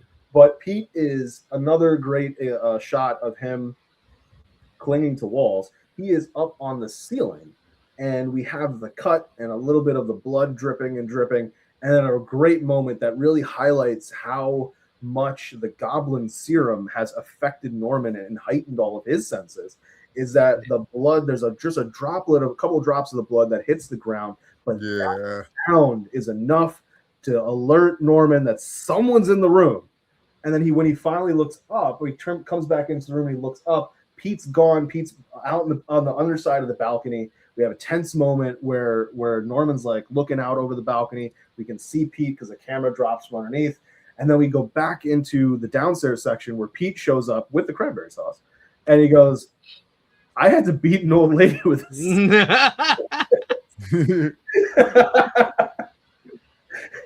And it's like, is the old lady in the room with us? Well, yes, she is. Yes, it is. Yeah. We have Norman getting ready to cut the turkey after he gets his hand smacked by Aunt May, and like his immediate thing is like, I'm gonna stab you, and Aunt May is like, I love this. He looks at her like he's gonna stab her. Aunt May is like, oh shit, he's creeping me out. You know what I should do? Give him a knife. She just gives him the knife to cut the turkey, and he's just like sharpening the knife while he's staring at her. And then Aunt May goes, Pete, you're hurt. And Gabi sees the cut and it hits. He has realization. And it reminded me of the scene in Homecoming when Pete's in the car with Vulture. Oh, Vulture has the moment of realization where he's like, that scene's better. Yeah. But it's like, oh, that scene's amazing. It's like, so good. Both of them are like, it's been this motherfucker the whole time. Oh. So Norman's like, all right, I gotta excuse myself. Like you could feel like, I think it was like a moment where maybe like real Norman's there, and then like he could feel Goblin coming in, and he's like, yes, everybody in this room, I should get myself out of here. So he's getting ready to leave. He's trying to leave. Harry Chase is after him. He's like, I wanted you to meet MJ. Like, you know, you got to stay for Thanksgiving. Like, we haven't even started eating or anything. And he's just like, listen, you think that girl likes you? She likes your money. Find him, fuck him, leave him. Basically, that's what he said. It's the Osborne way. He's like, we're gone. And so, like, and the best part of this is thin walls. Everyone in the room can hear it, including MJ. Harry comes back into the room, and MJ's like, thanks for standing up for me. And instead of Harry being like, my dad's an asshole, I get it. He's like, listen, that's my father. And she's like, and she's like, no, I know he's your dad. And he's like, I hope to be even half of what he is. It's like, so you want to be half an asshole instead of zero asshole. You can choose to be zero asshole, but you're like half asshole. Half an asshole is more my speed. Chase, what were your thoughts on the Thanksgiving scene? So Willem Dafoe was really creepy when he was talking about this. He said that Kirsten Dunst did smell really, really good in this scene. He kept mentioning how good she smelled. It was very awkward. He said that they fucked up this scene of him looking for Peter Parker at least 3 or 4 times because he didn't know where to look, and he would actually find Peter every time, find Toby every time. And he said that, and then Toby's like, yeah, I was getting really. Tobey is great in these. Like the worst one's the third Spider-Man where he's like Raimi actually does the commentary and stuff. But Tobey was like, yeah, you kept messing it up, and it was already a long freaking day, and then you kept finding me. And he's like, I'm good at hide and seek. What can I say? And stuff. And then they praised Aunt May. The actress, during the scene and stuff. And then also like the argument with Harry, and James Franco talked about it too, that he actually got really emotional during this scene and stuff. But yeah, I know this was one of my favorite scenes of the whole movie. Like, especially as a kid, hated this scene. Didn't understand why it was needed. I was like, get me back to fighting Spider-Man and Green Goblin. That's all I care about. But as an adult, it's just like, damn, him finally realized, like, the blood drip is just like the best part, because like sometimes I hate when like superhero movies, like the villain is like smart throughout the whole the movie, and then they just become stupid for whatever reason. And then here it's just like, oh yeah, this is what this Green Goblin serum does. This is why they've been testing it at Oscorp. Like, this guy could hear a drop of blood. Like, we've all bled before. Bro, when my blood drops, I can't hear that shit. The fact that you can hear a drop of blood, that is insane. And granted, Peter's from the ceiling, it's coming down and stuff. So maybe it's just, but man, that supersonic hearing is just top notch. And then when he realizes that Peter has that cut, he's just like, wait a minute. I just fought Spider-Man and I cut him. Holy shit. And then he can't. The Goblin, it's like the nicotine, like when you just need like the smokers that just need their nicotine. They're trying to go on their 15-minute break. Like, leave me alone. I'm trying to get my cig in before I have to get back to work. It's like, let's go. We know what we have to do. We know how to hurt Spider-Man. It's just like, let's go. Then, and let's be real. MJ's the worst girlfriend in this whole movie, man. Like, I remembered when I saw No Way Home. The first screening. And then later on, when they're doing the chemistry scene and stuff, and he goes, yeah, me and my girl, we still have problems. One guy in the theater said, you still have problems with her? And we all started laughing because I was like, yeah, what the heck? So, you know what? He wasn't wrong what he was saying about MJ. In my opinion, wasn't wrong. Come on. Second movie kind of proves it, because wasn't she trying to marry some fancy astronaut, John Jameson? I'm just saying. It's just MJ is not the most loyal person in this situation, but she kind of thought. If you think that's what he's trying to say. About it, in this movie, she goes from Flash to Harry to Spider-Man to attempted to be with Peter. That's pretty. Yes. That's this one single movie. She went through 4 dudes over the span of 2 hours. But Sid, what were your thoughts? How did you feel about watching the Thanksgiving scene for the first time when you saw it in theaters? This was the height of like tension. As a kid, I was like Chase. I wasn't like real concerned with this movie, but even then, this part of the movie. But even then, I knew like how impactful this moment. Just William Dafoe's acting when he realized, when Norman realizes that Peter is Spider-Man. It's just like he's trying to get out of there before the Goblin hits, and then the Goblin really hits him when he's at the elevator. That's not Norman saying that to Harry. That's the Goblin saying that to Harry. So like you can see the hold that the Goblin has on him, but Norman is still strong enough to not let the Goblin overcome him completely, to kind of just go haywire and go after Peter regardless of who's there. And now he's kind of has time to kind of have his conversation with the Goblin and come up with a game plan for how they're going to take out Peter, and we'll get into that shortly here. But yeah, this was, as far as like drama, tension, just kind of like edge of your seat. Oh man, is he gonna find out? Is he gonna find him in the room? Oh, the blood drop, he can see him up there. Oh no, he's not up there, he's at like that type of thing. This is like the height of that in the entire movie. And from there, we've got another meeting of the mind, so to speak, where Goblin's talking to Norman, and he's going, a cunning warrior doesn't strike at the body or the mind. It's like, where does he strike? Strikes at the heart. And we cut to, this is a terrible, like, Aunt May is sitting there. She's praying before she goes to sleep. And she's saying, Our Father, and Hail Marys and Our Fathers.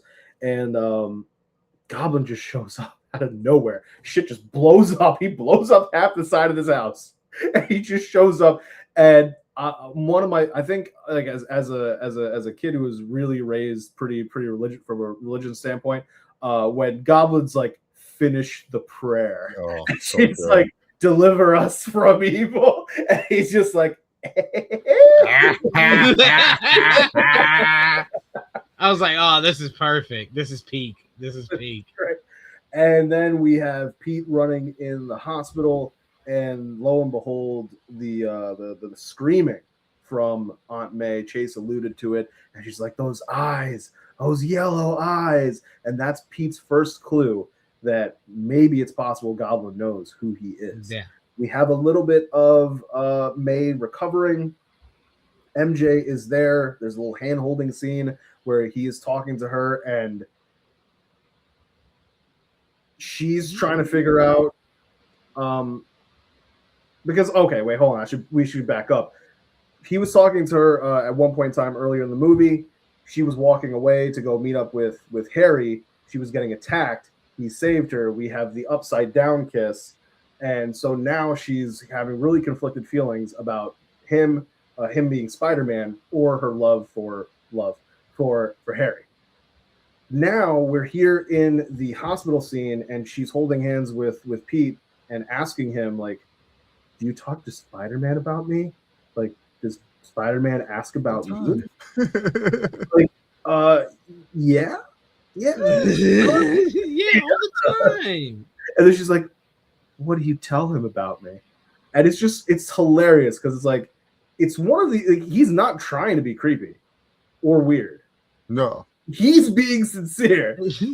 And it comes across very weird. Where he's like, she makes you want to be a better man when you're looking into her eyes. And it's like, sir, you're 18 years old. What the fuck are you talking about? You are barely a man, sir. What are you talking about? But Harry chooses that moment to come into the room. He sees them holding hands. He thinks that this means that MJ has feelings for Pete. And so he goes and tells Norman that Norman was right about MJ. You're right, Dad. And then Norman finds out that Peter loves MJ. He's like, he's only been in love with her since he was 6 years old. And then Norman's like, oh, murder that bitch. He's like, I've just decided I'm gonna murder her. Like, I'll let you continue, but I wanted to bring up the kiss upside down scene, yes, which I feel like is the most replayed scene, especially like immediately after the movie. This was the scene that got replayed and reimagined and redone a million times. I always think about this scene. I think about it being redone in the OC with Seth Cohen and Summer Roberts. That's one of my favorites, but multiple different like movies and TV shows have redone that numerous different times, even though I think that it's very fucking creepy to kiss a guy and you don't really know who he is. I'm just saying, like, I think that our whole theory of this variant of MJ being a thought is very accurate. Because I don't care how many people you just saved me from. I'm not gonna kiss no random Spider-Man and just his lips. I don't get to see his face. Tobey Maguire, he actually almost drowned doing this scene and stuff. He's talked about it. You can actually read the article about it too. But he actually almost drowned because they overdid the rain effect when on the set that because they filmed it. It's interesting. It was a Sony movie, but they filmed a lot of it. In the fake streets of New York that they have in Hollywood, California on the Universal lot and stuff. And my mom working for NBC, I've been on the Universal lot and stuff. And so one of the things I was like, I want to be in the alleyway where they did the upside down kiss. Forced my girlfriend. I was like, we're doing this. And she's like, no, we're not doing this and stuff. This is stupid and stuff. And so I managed to get upside down somehow. We did it, and so it was the biggest regret of her life. I think she hated me for at least. She's like, "You better ride the mummy with me after doing this." And I said, "That's not happening." This might be the funniest thing you've ever told me, and you've told me. Oh, what? Oh, really? Did you take a picture at least? Yeah, we did. And my mom, it was horrible because like so I had this one guy. So we had a guy. He was pretty much like lifting me, and then I was upside down, and my girlfriend who's like 5'2", so he had to bend down just to reach it. And then we did the upside down kiss scene and stuff, but we didn't get the guy. It was just us kissing and stuff. And then it's my girlfriend has it in the apartment, in her apartment and stuff, and she has a frame, so she doesn't hate it. I mean, so you know for our Spider-Man 2 review, you now have to bring the picture, right? I'll try to see if she'll let me grab it and stuff. Her frames are very important to her and stuff. Well, you take a picture of the picture. Oh yeah, that's true. I could do that. Yeah, I could do that. Yeah, but I'll see if she still has it up because she always likes to change out the pictures and stuff. But she might have taken it down. But she had it up the last time I saw it. I don't go to her. She normally comes to my place. Like she never goes to the. I never go to her apartment. Her apartment's too crazy, bro. All the family is there and shit, and then the baby starts running around. I'm like, fuck, and stuff. But yeah, I know it was the most embarrassing thing that because I wanted to go to the Spider-Man alley. That was the one thing I wanted to do and stuff. Thank God I didn't ask for the rain. But yeah, they have like a sprinkler system. You can do like fake rain and stuff. Like during like the VIP tour, what they'll do is even if it's like a sunny day, what will happen is they'll start like doing fake rain. You're covered. You're not in the rain, obviously, but you're covered under the little tour bus. And then they'll do like the fake rain and they'll drive through like the fake New York and stuff in the rain, even though it's sunny and stuff. And then it's just crazy. It dries up like super quick. But what were you guys, Chase? What were your thoughts on the attack on May?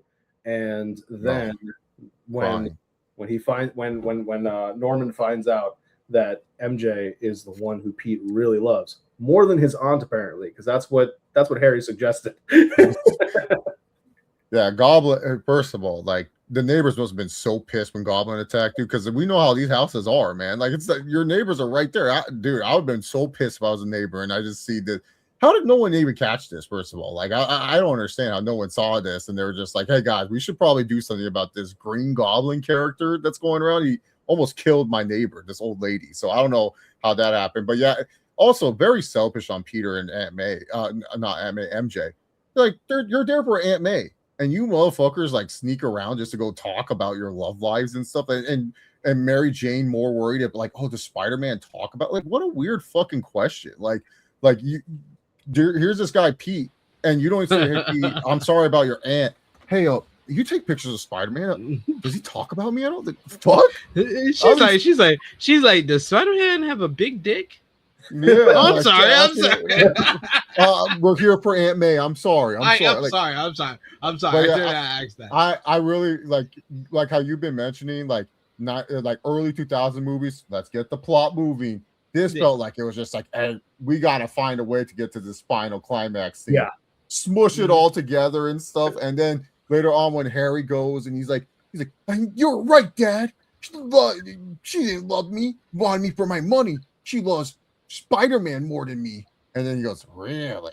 and stuff. And then later on, he's all excited and stuff. I was just like, all right, now we know we will get to the final set piece and stuff. But yeah, I honestly, I was pissed at the scene because it went from like Aunt May and like taking care of her to like MJ making it all about herself. Oh, does Spider-Man love me? Like, and then Peter's MJ is the most unlikable character in this film. Oh, she's unlikable in all three films. I don't like her in any of the movies. This is also true. All the movies. I will. You'll never hear me say anything nice about Kirsten Dunst's Mary Jane. I don't hate Kirsten Dunst, the actress. I think she's fine. She does her job and stuff. She ate a little bit too much in Spider-Man 3. I'll say that. Like, you know, she was a little chunky in that movie. Oh my God! Someone get this man a disclaimer. I was about to say the words of the video. Chase Oliver do not. She's fine, but Mary Jane is written. Ate a little too much. She did.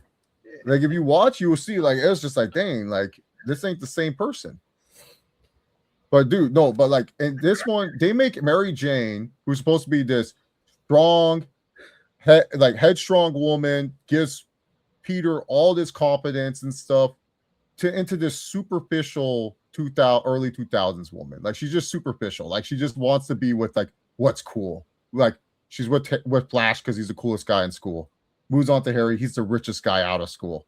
Now with Spider-Man because he's a superhero in New York and stuff like so superficial. That's not Mary Jane. That's not Mary Jane whatsoever. No. And stuff like that's more like Felicia Hardy if they want to do Black Cat. Like that's how Black Cat moves. Like, and Black Cat's not even that superficial, but like that's more them. It's like this is not Mary Jane Watson. Like I'm like, who is this woman that they're trying to say is MJ? That's not my MJ. Like Mary Jane is supposed to be like, oh yeah, you give Peter all the confidence in the world. Like Toby plays it great with like his crush that he has on Mary Jane, and that's how Peter does feel about Mary Jane all the time. But like Mary Jane is just so superficial, like just moving on to like the next big thing. And as we talked about in Spider-Man 2, I'm gonna go marry this famous astronaut. Okay, sure. Well, Goblin proceeds to kidnap Mary Jane and take her to a Roosevelt Island tramway car over the court, over a bridge, and he's baiting Peter, and he's saying, "You got to make the choice. You got to choose. Either Gotta choose hero. the woman you love or the people, like, because the people will turn on you if you don't pick them." He drops both at the same time. Peter springs into action. Some great spidering from Spider-Man in order to save both. He's trying to pull everything together and save everybody. And lo and behold, who comes to old Petey's rescue but the good people of New York themselves? And one of the fun one of my favorite parts of the movie, they're just throwing shit at Goblin. And it's like, you mess with one of us, you mess with all of us. I was like, in hindsight, like now as an older person, I'm like, did they just put this in there because of 9/11? Like, this movie came probably, out. Yeah. Like, I mean, Yeah. they canceled the famous because like Spider-Man was supposed to do like the Twin Towers scene, and he was supposed to do like the Spider-Man logo there. But we have Goblin then proceeds to take Pete to a nearby abandoned building after he gets enraged that Peter was able to figure out how to save both MJ and the people. He tells him that he's going to kill Mary Jane. He's not gonna stop because Peter refuses to join him, refuses to admit that he's right, that he can't have both the love of the people all the time and be a good person.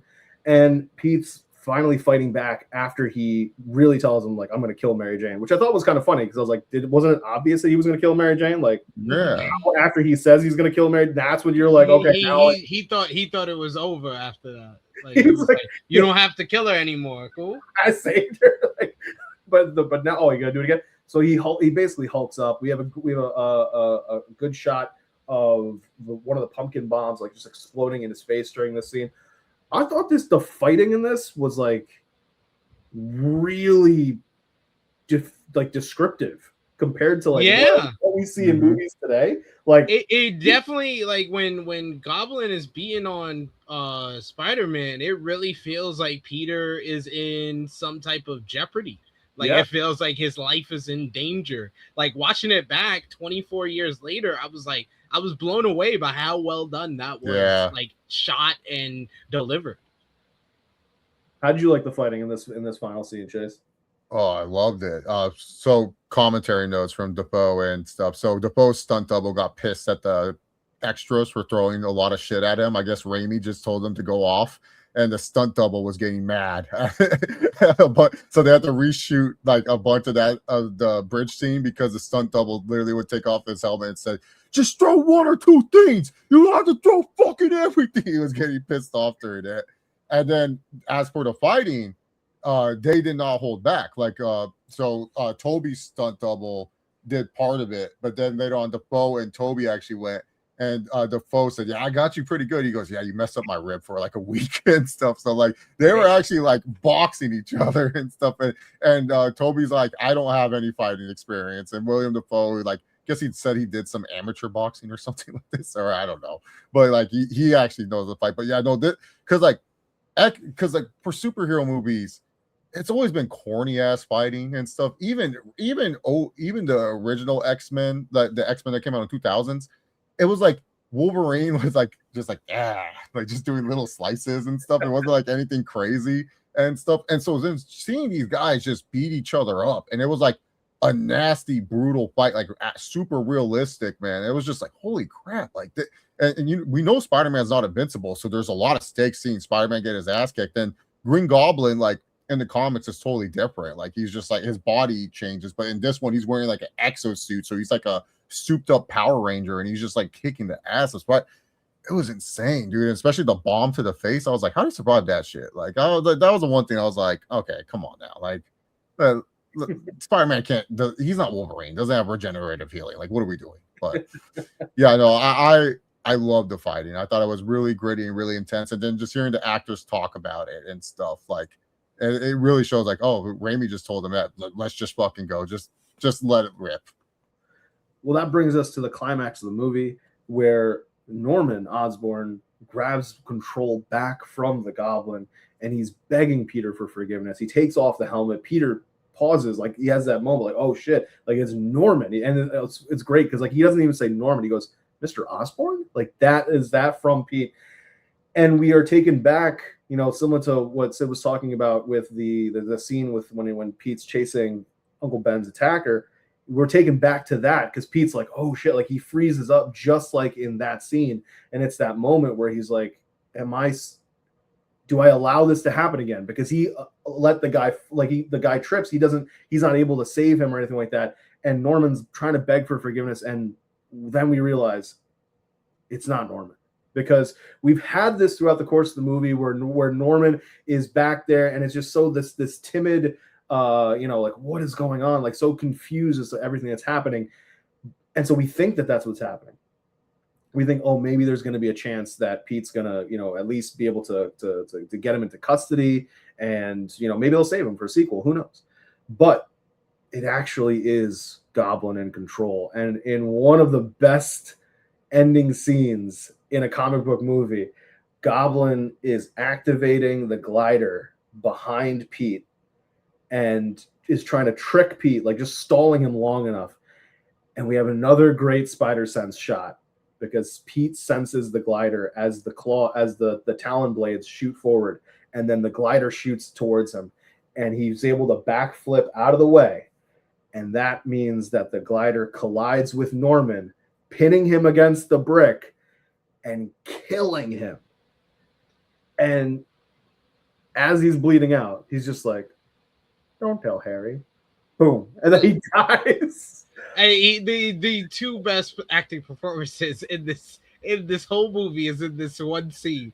It's when Tobey does the flip out, and yeah, he's looking and it's going towards him. He says, "Oh shit!" That's the first one. And then when he's standing there, he's dying and bleeding out, and he's like, "Peter, don't tell Harry." I was like, this man, give him an Oscar right now. He deserves it. But what were you guys' thoughts on this this climax to the fight, Chase? How did you feel about this? Oh, I loved it. And especially because like we saw what the Spider Sense was doing this whole movie. And so for it to be where it's like Spider-Man doesn't kill this man by his own hands. That's not Spider-Man. He jumped out of the way. The glider impales. It's all on Norman Osborn. This whole chaos that Norman Osborn started was because he was just obsessed with trying to like get his company money and stuff. And it ended up killing him at the end of the day. This glider, all this tech that he invested into, he dies at his own hands. And then we get a callback to the, you know, seeing how the Spider Sense worked in the cafeteria scene all the way to back there. It's just like, oh, this is perfect. I loved it. Like, it was a great bookend. I don't think Sam Raimi thought of this. This was definitely someone on the writing team was like, hey, you know, it'd be cool. Like, Sam Raimi was like, I don't know. I'm thinking about someone getting buzzsawed in half or something, but all right, fine. I guess we could do that. Like, Sam Raimi's psycho. In the video game, you actually just fight on the bridge. And at the end, Peter Parker, like, unmasks and he goes, I'm Spider-Man. And then Mary Jane kisses you at the end of the game. It's also it's infamous because Spider-Man was rated T for teen, but they had a cheat code where you could play as Mary Jane. Like you can change your costume to Mary Jane, so you can get that ending scene, and it's a lesbian kiss scene, which is not T for teen. And so, like, there is a big video game controversy to this, where it is like a big video game controversy. Yeah, it's like a huge video game controversy and stuff. And then afterwards, when you beat the game, you can play the game as Harry Osborn as the Goblin, and then you face like a fake Goblin and stuff.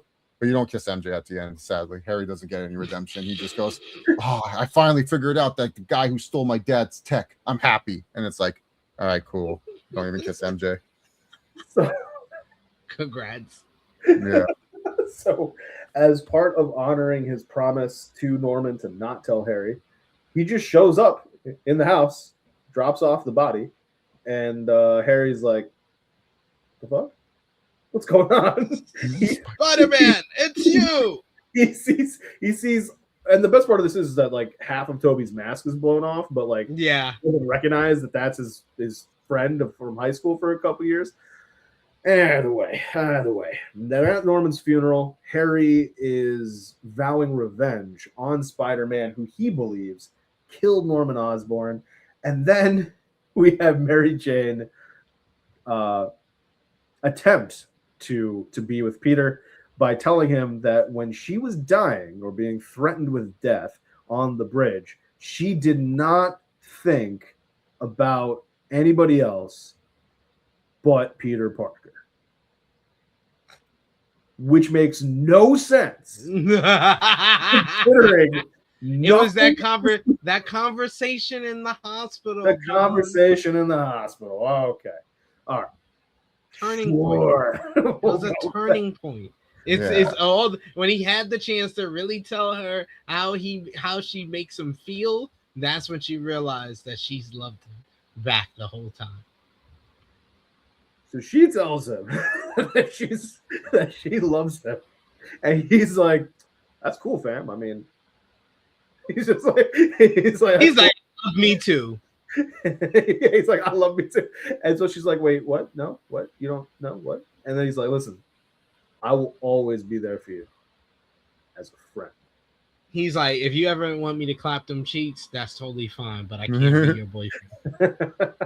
Because Pete's realized that he has to try his best to compartmentalize the life of Spider-Man, the life of Peter Parker, because he cannot risk these individuals getting attacked or getting hurt because of what he is doing as Spider-Man. And we started the movie with a voiceover of Peter saying, do you think you know my story? My story is super complicated. And it ends here with him saying, reiterating the line that with great power comes great responsibility, and just giving us that final message as Spider-Man. So what did you think of the ending of this movie? Sid, we'll start with you. Great way to cap off like an iconic superhero movie where Peter kind of accepts his role as Spider-Man and realizes that the role that he's taking on puts everyone that he loves and cares about in danger. So trying to keep MJ at arm's length to accomplish what he needs to accomplish. It gives you the whole dichotomy that makes Spider-Man such this engaging and intriguing and multi-layered character. So great choice in the way that they ended things. And I like the cliffhanger with Harry saying that he's going to vow revenge on Spider-Man, and we see his journey to becoming the next Green Goblin. So that's really cool to see. So yeah, this is a kind of like an epilogue more than like a kind of an ending. The ending is Norman dying more than anything. And now we're just getting like the epilogue and a setup for part 2, which I don't know if they knew that they were going to do a part 2 when they were making this one, but they were highly confident because this is just this whole ending bleeds with confidence from everyone involved that they're going to do a part 2. Because this movie was sitting on the back burner forever for Sony. They had Spielberg at one point going to do it. It was supposed to be something coming out before X-Men, and it took forever. And then they finally got Raimi to do it, and then it comes out in 2002. And like this scene, like you said epilogue, this would have been a post-credit scene. Like we get the credits and stuff, and then afterwards, post-credit scene, the funeral and stuff. Like I'm sure we would have said, "Who am I? I'm Spider-Man" and stuff, but we would have gotten here and be like, I'm getting my revenge on Spider-Man, and it'll be like Harry Osborn will return in Spider-Man 2 or some shit like that. But yeah, I like this ending scene a lot. Like it's really good and stuff, and it wraps up everything about it. But yeah, they were really confident because and the box office for this movie was insane at the time for a superhero movie, and like no offense to Spider-Man, like Spider-Man is super duper popular, but like I think a lot of people didn't think like a Marvel property would be that popular like in the box office at that time, because they were just kind of like, no, it's Superman and Batman. Those are 1A, 1B, especially when you look at like every other metric, toys, the animated TV shows, every metric tells you. And Superman because there really Batman, wasn't any films like that outside of like Superman and Batman at that time. So it made a lot of sense. Because like this movie is like Spider-Man. I always remember my aunt, not really the biggest superhero fan. My aunt goes to my mom and she goes, should I even watch it? Like she was like at our house. She's like, should I check out this Spider-Man movie that Tobey Maguire's in? And my mom's like, yeah, it's actually a good movie. It's not like you don't even have to like Spider-Man to it's actually a good movie, and it's a timeless classic. Like, yeah, we all watched it fairly recently as we're filming this in 2026, and we're all raving about it. Like, it's timeless. We can watch it 20 years from now, 40 years after the film is, and it's still gonna hit to a certain level. And it's not just nostalgia; it's because it's a very well done and written movie. Yeah, like there's only one weird scene where everyone turns into skeletons because of the bomb. That's the only like, what the heck in the Power Rangers is this? But other than that, it's a great movie. One thing, so when Toby had the ripped up mask and stuff up and the suit, James Franco asked him, "Hey, did you ever keep that suit, or did you keep any of the suits?" And he goes, "No, I wish I would, but people kept stealing the suits off set and stuff." And so they went through 25 different Spider-Man suits on set because either crew members or people were stealing the sets. One of the suits, I don't know if it's from Spider-Man 1, but it's from the Raimi trilogy. A fully, like, still complete suit is in Midtown Comics in Manhattan. One of the Midtown Comics locations. As you're in the comic book store, like, they just have it there, like, in a case. It's fascinating. Like, I will say the suit is one of my favorites. It's a beautiful. John has played the new Spider-Man game on the PlayStation, and I always go with the Raimi suit right away. Like, I just put it on, and I'm just like a Raimi little fanboy and stuff. I'm like, yeah, that's my Spider-Man right here. And then I'll open up the Spotify on the PlayStation, play Hero from Nickelback, and just spin around. You're such a geek.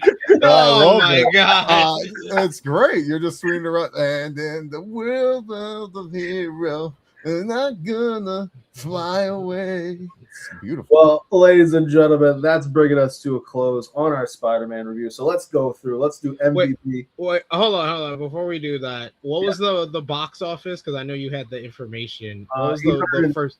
856 million. Jesus.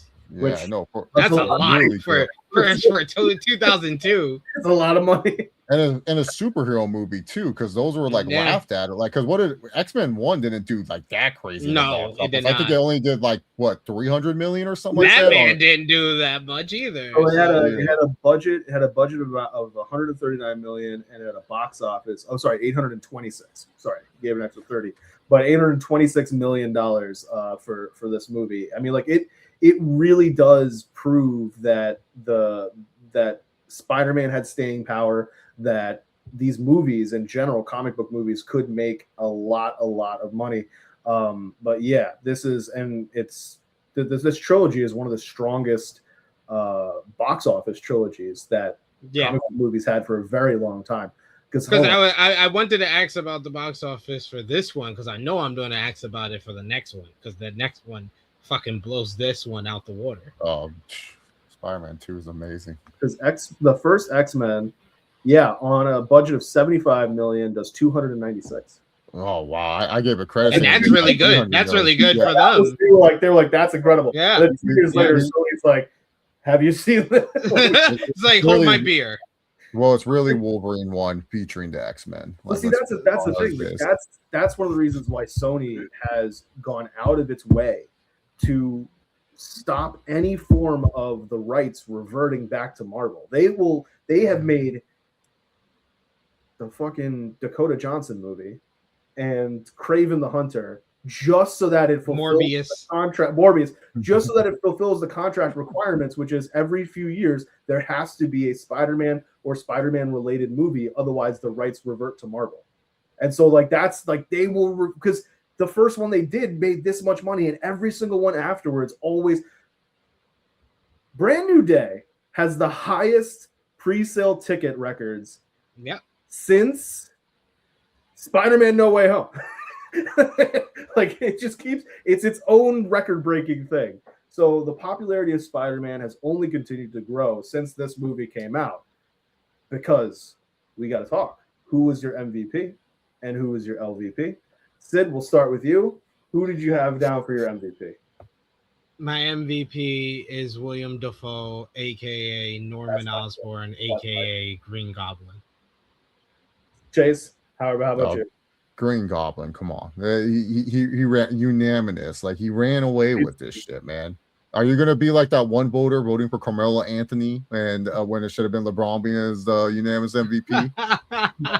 Come on now, you know better than to start using basketball history with me. Okay. It's Sid knows what I'm talking about. I do. One of the biggest robberies ever. LVP. I'm gonna go with. Honestly, I think it's Harry Osborn. You were kicked. You were getting kicked out of school. Your dad kind of hated you. You sort of had a girl, but then you realized you didn't have a girl, and then you also lost your dad. Like, I mean, yeah, you inherited the company and you got a lot of money, but like, it kind of feels like you were the LVP in this.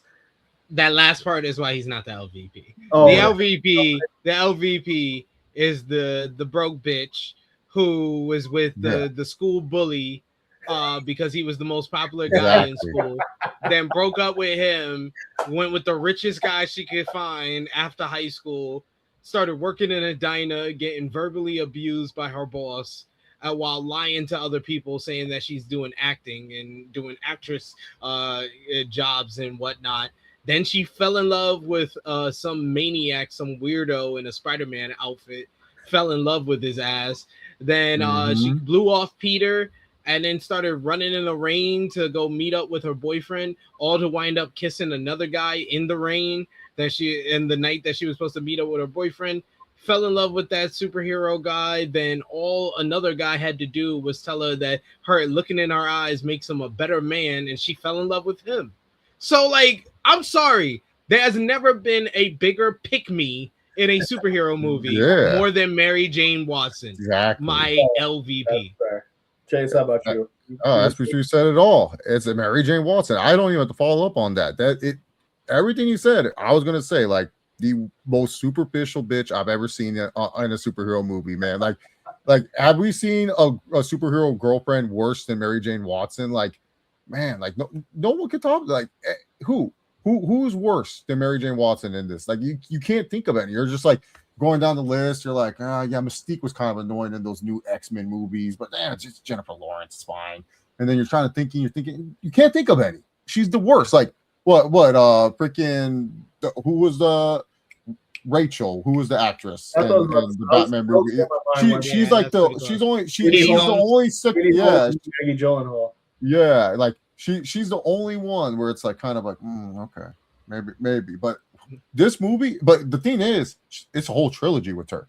Not just a whole trilogy, a trilogy, and then a small part in another movie where Peter Parker says it's still complicated with this woman. Like, what more do we need to say? It's still going on to this day. Damn it. Honestly, this is a spoiler. She might win LVP every fucking movie. If I rewatch it, I'm like thinking of possible LVPs in my head. I'm like, no, she LVP almost in every fucking movie. We're gonna get to the Garfield movies. This is gonna be like LVP Mary Jane Watson.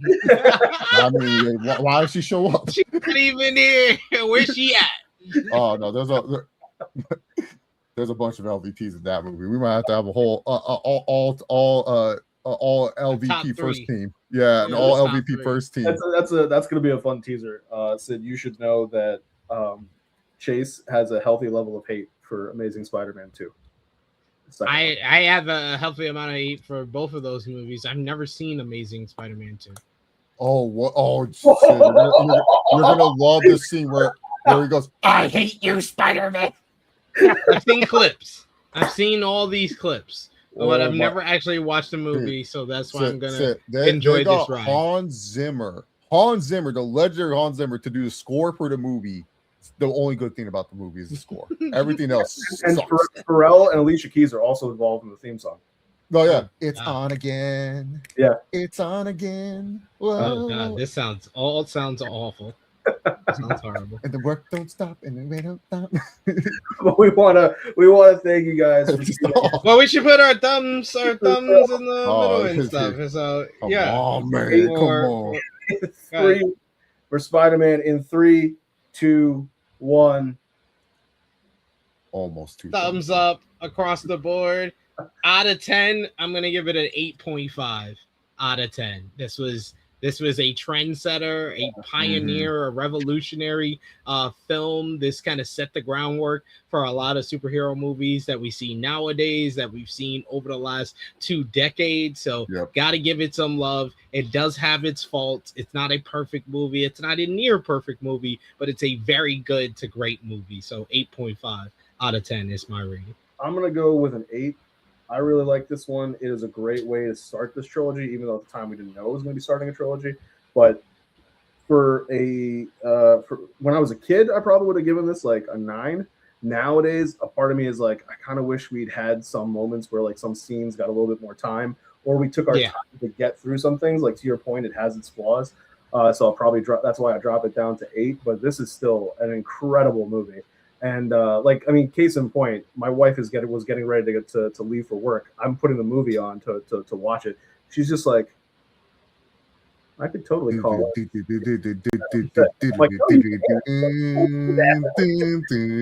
As the music plays, you just go. I almost said 8.5. This is one of the most rewatchable movies ever. Like when we used to have cable and you'd be slipping through the channels and you saw Spider-Man was on. You put the remote down. You said, "Oh, Spider-Man, I haven't seen this in a minute." And you would just watch the movie and pick it up at any point. You're fine. You understand the plot. Yeah. There's going to be something that interests you in this movie. It's like it's a trendsetter to all these superhero movies. It was the first superhero movie that felt like an actual movie. It didn't feel like it was like Power Rangers on steroids. Because that's how I felt about superhero movies. It was just like I was watching an episode of Power Rangers, but with a bigger budget. When I was a kid. So like when I watched all those older Batman movies, they weren't bad. I didn't think they were bad. I was just like, oh, like this is not like a movie I could like you like Batman, you watch this movie.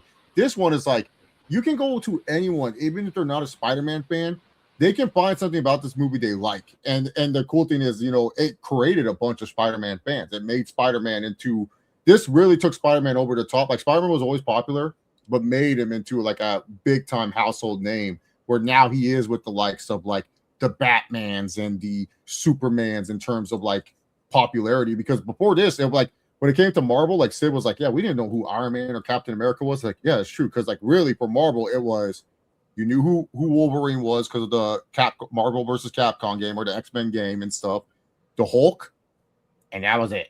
And like Hulk was because he was big and green. No, it was Spider-Man. Spider-Man was still there. Yeah. Spider-Man. This took it to a next level where it went above Hulk and Wolverine. Yeah, but exactly. Before that, even Spider-Man was still like one of the most known superheroes out there. Yeah. No, I was saying outside of Spider-Man, those were the only two other Marvel people. Yeah, you're right. Yeah, it was a Hulk and Wolverine. If we ever do like maybe ahead of Secret Wars, this would be a massive undertaking. If we ever did a full MCU movie, John, like we would have to group them all together. What? Like we would just what we should do? Secret Wars, because Secret Wars what we should do? We should just do character pieces. Talk about the I was gonna suggest rewatching the Fantastic Four movies before Doomsday. And then anything as far as like Cap and Tony. What I was gonna say was that you have to rewatch the original X-Men movies. They're in that movie too. Yeah, it's incredible how are they gonna fuck over my boy Cyclops in this one? Hopefully not. Hopefully he finally gets his respect after X-Men 97 restored him. Oh, don't worry. They're gonna do the reboot movie. They're gonna fuck him over there too. But it's just incredible that Marvel had given away the rights of all of their big characters. Like why Sony wanted Spider-Man was, to your guys' point, Spider-Man was super popular. Why did Fox want the X-Men? Because Wolverine was super popular. Who did Universal get? The Hulk. There you go, all three. And the fact they took what they had left over and turned that into the MCU is, I mean, I find it so funny. Say that was Peter Parker, you know what I mean? I find it so funny that Universal has been able to keep the rights for like the Marvel rides. Like they have like the Marvel rides and stuff, so they kept the rights to that. And Disney, for whatever reason, they can't get these Marvel rides out of these Universal parks and stuff. So they have tried so hard to try to get the rights of Hulk, and they can't, and that's why Hulk doesn't get a solo movie, and it's so But we want to thank you guys for tuning in, as always, here on the True Hill Heat Sports Entertainment channel. if you enjoyed this review, make sure to hit that like button, thumbs up, subscribe, all of that fun stuff. Share it with your fellow comic book fans. And we want to thank you guys as always. And Sid, let the people know where they can find you, my good sir, which is everywhere, but you know. You can find me here on this channel, True Hill Heat Sports and Entertainment. On Wednesday, we do Power Book 3 Raising Kanan reviews, myself and Miss Chrissy Love. Check out the latest one we did with Top Guy JJ, reviewing the mid-season finale of the final season of Raising Kanan School of War. That's up right now. On Sundays, we go live for our X-Men 97 Season 2 reviews. Check out the last one. We did episode 1, 2, and 3. We did episode 4, Rise of Apocalypse, part 2, and we'll be back with episode 5 coming up this Sunday, so be on the lookout for that. We got a review of The Bear, the final season, season 5. That one up this week as well. And me and StatKing, last time we were on this channel together, was for our Supergirl review. So go over and check that out as well. True Hill Heat Wrestling YouTube channel. I am there live. Probably by the time you're watching this, you can see me on the True Hill Heat flagship podcast. Myself, Miss Chrissy Love, and Top Guy JJ talking about This Week in Wrestling. We talk about WWE counter programming to the extreme for AEW All Out. John can go to 2 shows just a couple of miles away from each other. Coming up in September. Punk will be there. He's going to face like some Mexican wrestler. We're going to talk all about that. We'll talk all about Keith Lee retiring and everything going on. Wait, he retired? Well, that's the report. That's the report that's going on. And we'll talk about everything going on into Redemption next weekend and final predictions for Saturday night's main event. So go over and check that out. And of course, subscribe here because John and Chase are doing great stuff over here as well. And Chase, perfect lead in. Let the people know where they can find you. Follow me on X at ChaseAuto68. I don't even tweet on there anymore. I just like have my group chats that I talk to and stuff. But you can tweet at me if you want. Around the point when Steve's not busy, he picked up 2 jobs. So Steve has been taking a little break skis, and I don't feel like doing stuff on that channel if Steve's not there. It's not the same. I need my buddy there. So, and then here with John, Trio Heat Sports Entertainment, true off season, true picks, clocking in the pit, everything. And like Chase said, you guys can catch me here on Clocking In. You can catch me on True Off Season. We'll soon be getting into True Picks as the NFL season commences. So quarterbacks too. Oh, quarterback. Yeah, maybe we should. We're almost finished. We're almost finished watching that. And speaking of which, speaking of Supergirl, Colleen finished the comic, and she was really trying to figure out why the movie was not more like the comic. All the movies are not visually, not story-wise. It's quite amazing how they were very confused. She was very confused. She said, "This is so much better." But we want to thank you guys for tuning in. As always, we appreciate everything that you guys do to support us here on the channel. So on behalf of myself, on behalf of SP3, on behalf of Chase, this has been our Spider-Man 1/2002 review. Until next time, take care of yourselves and each other, and we'll catch you all later.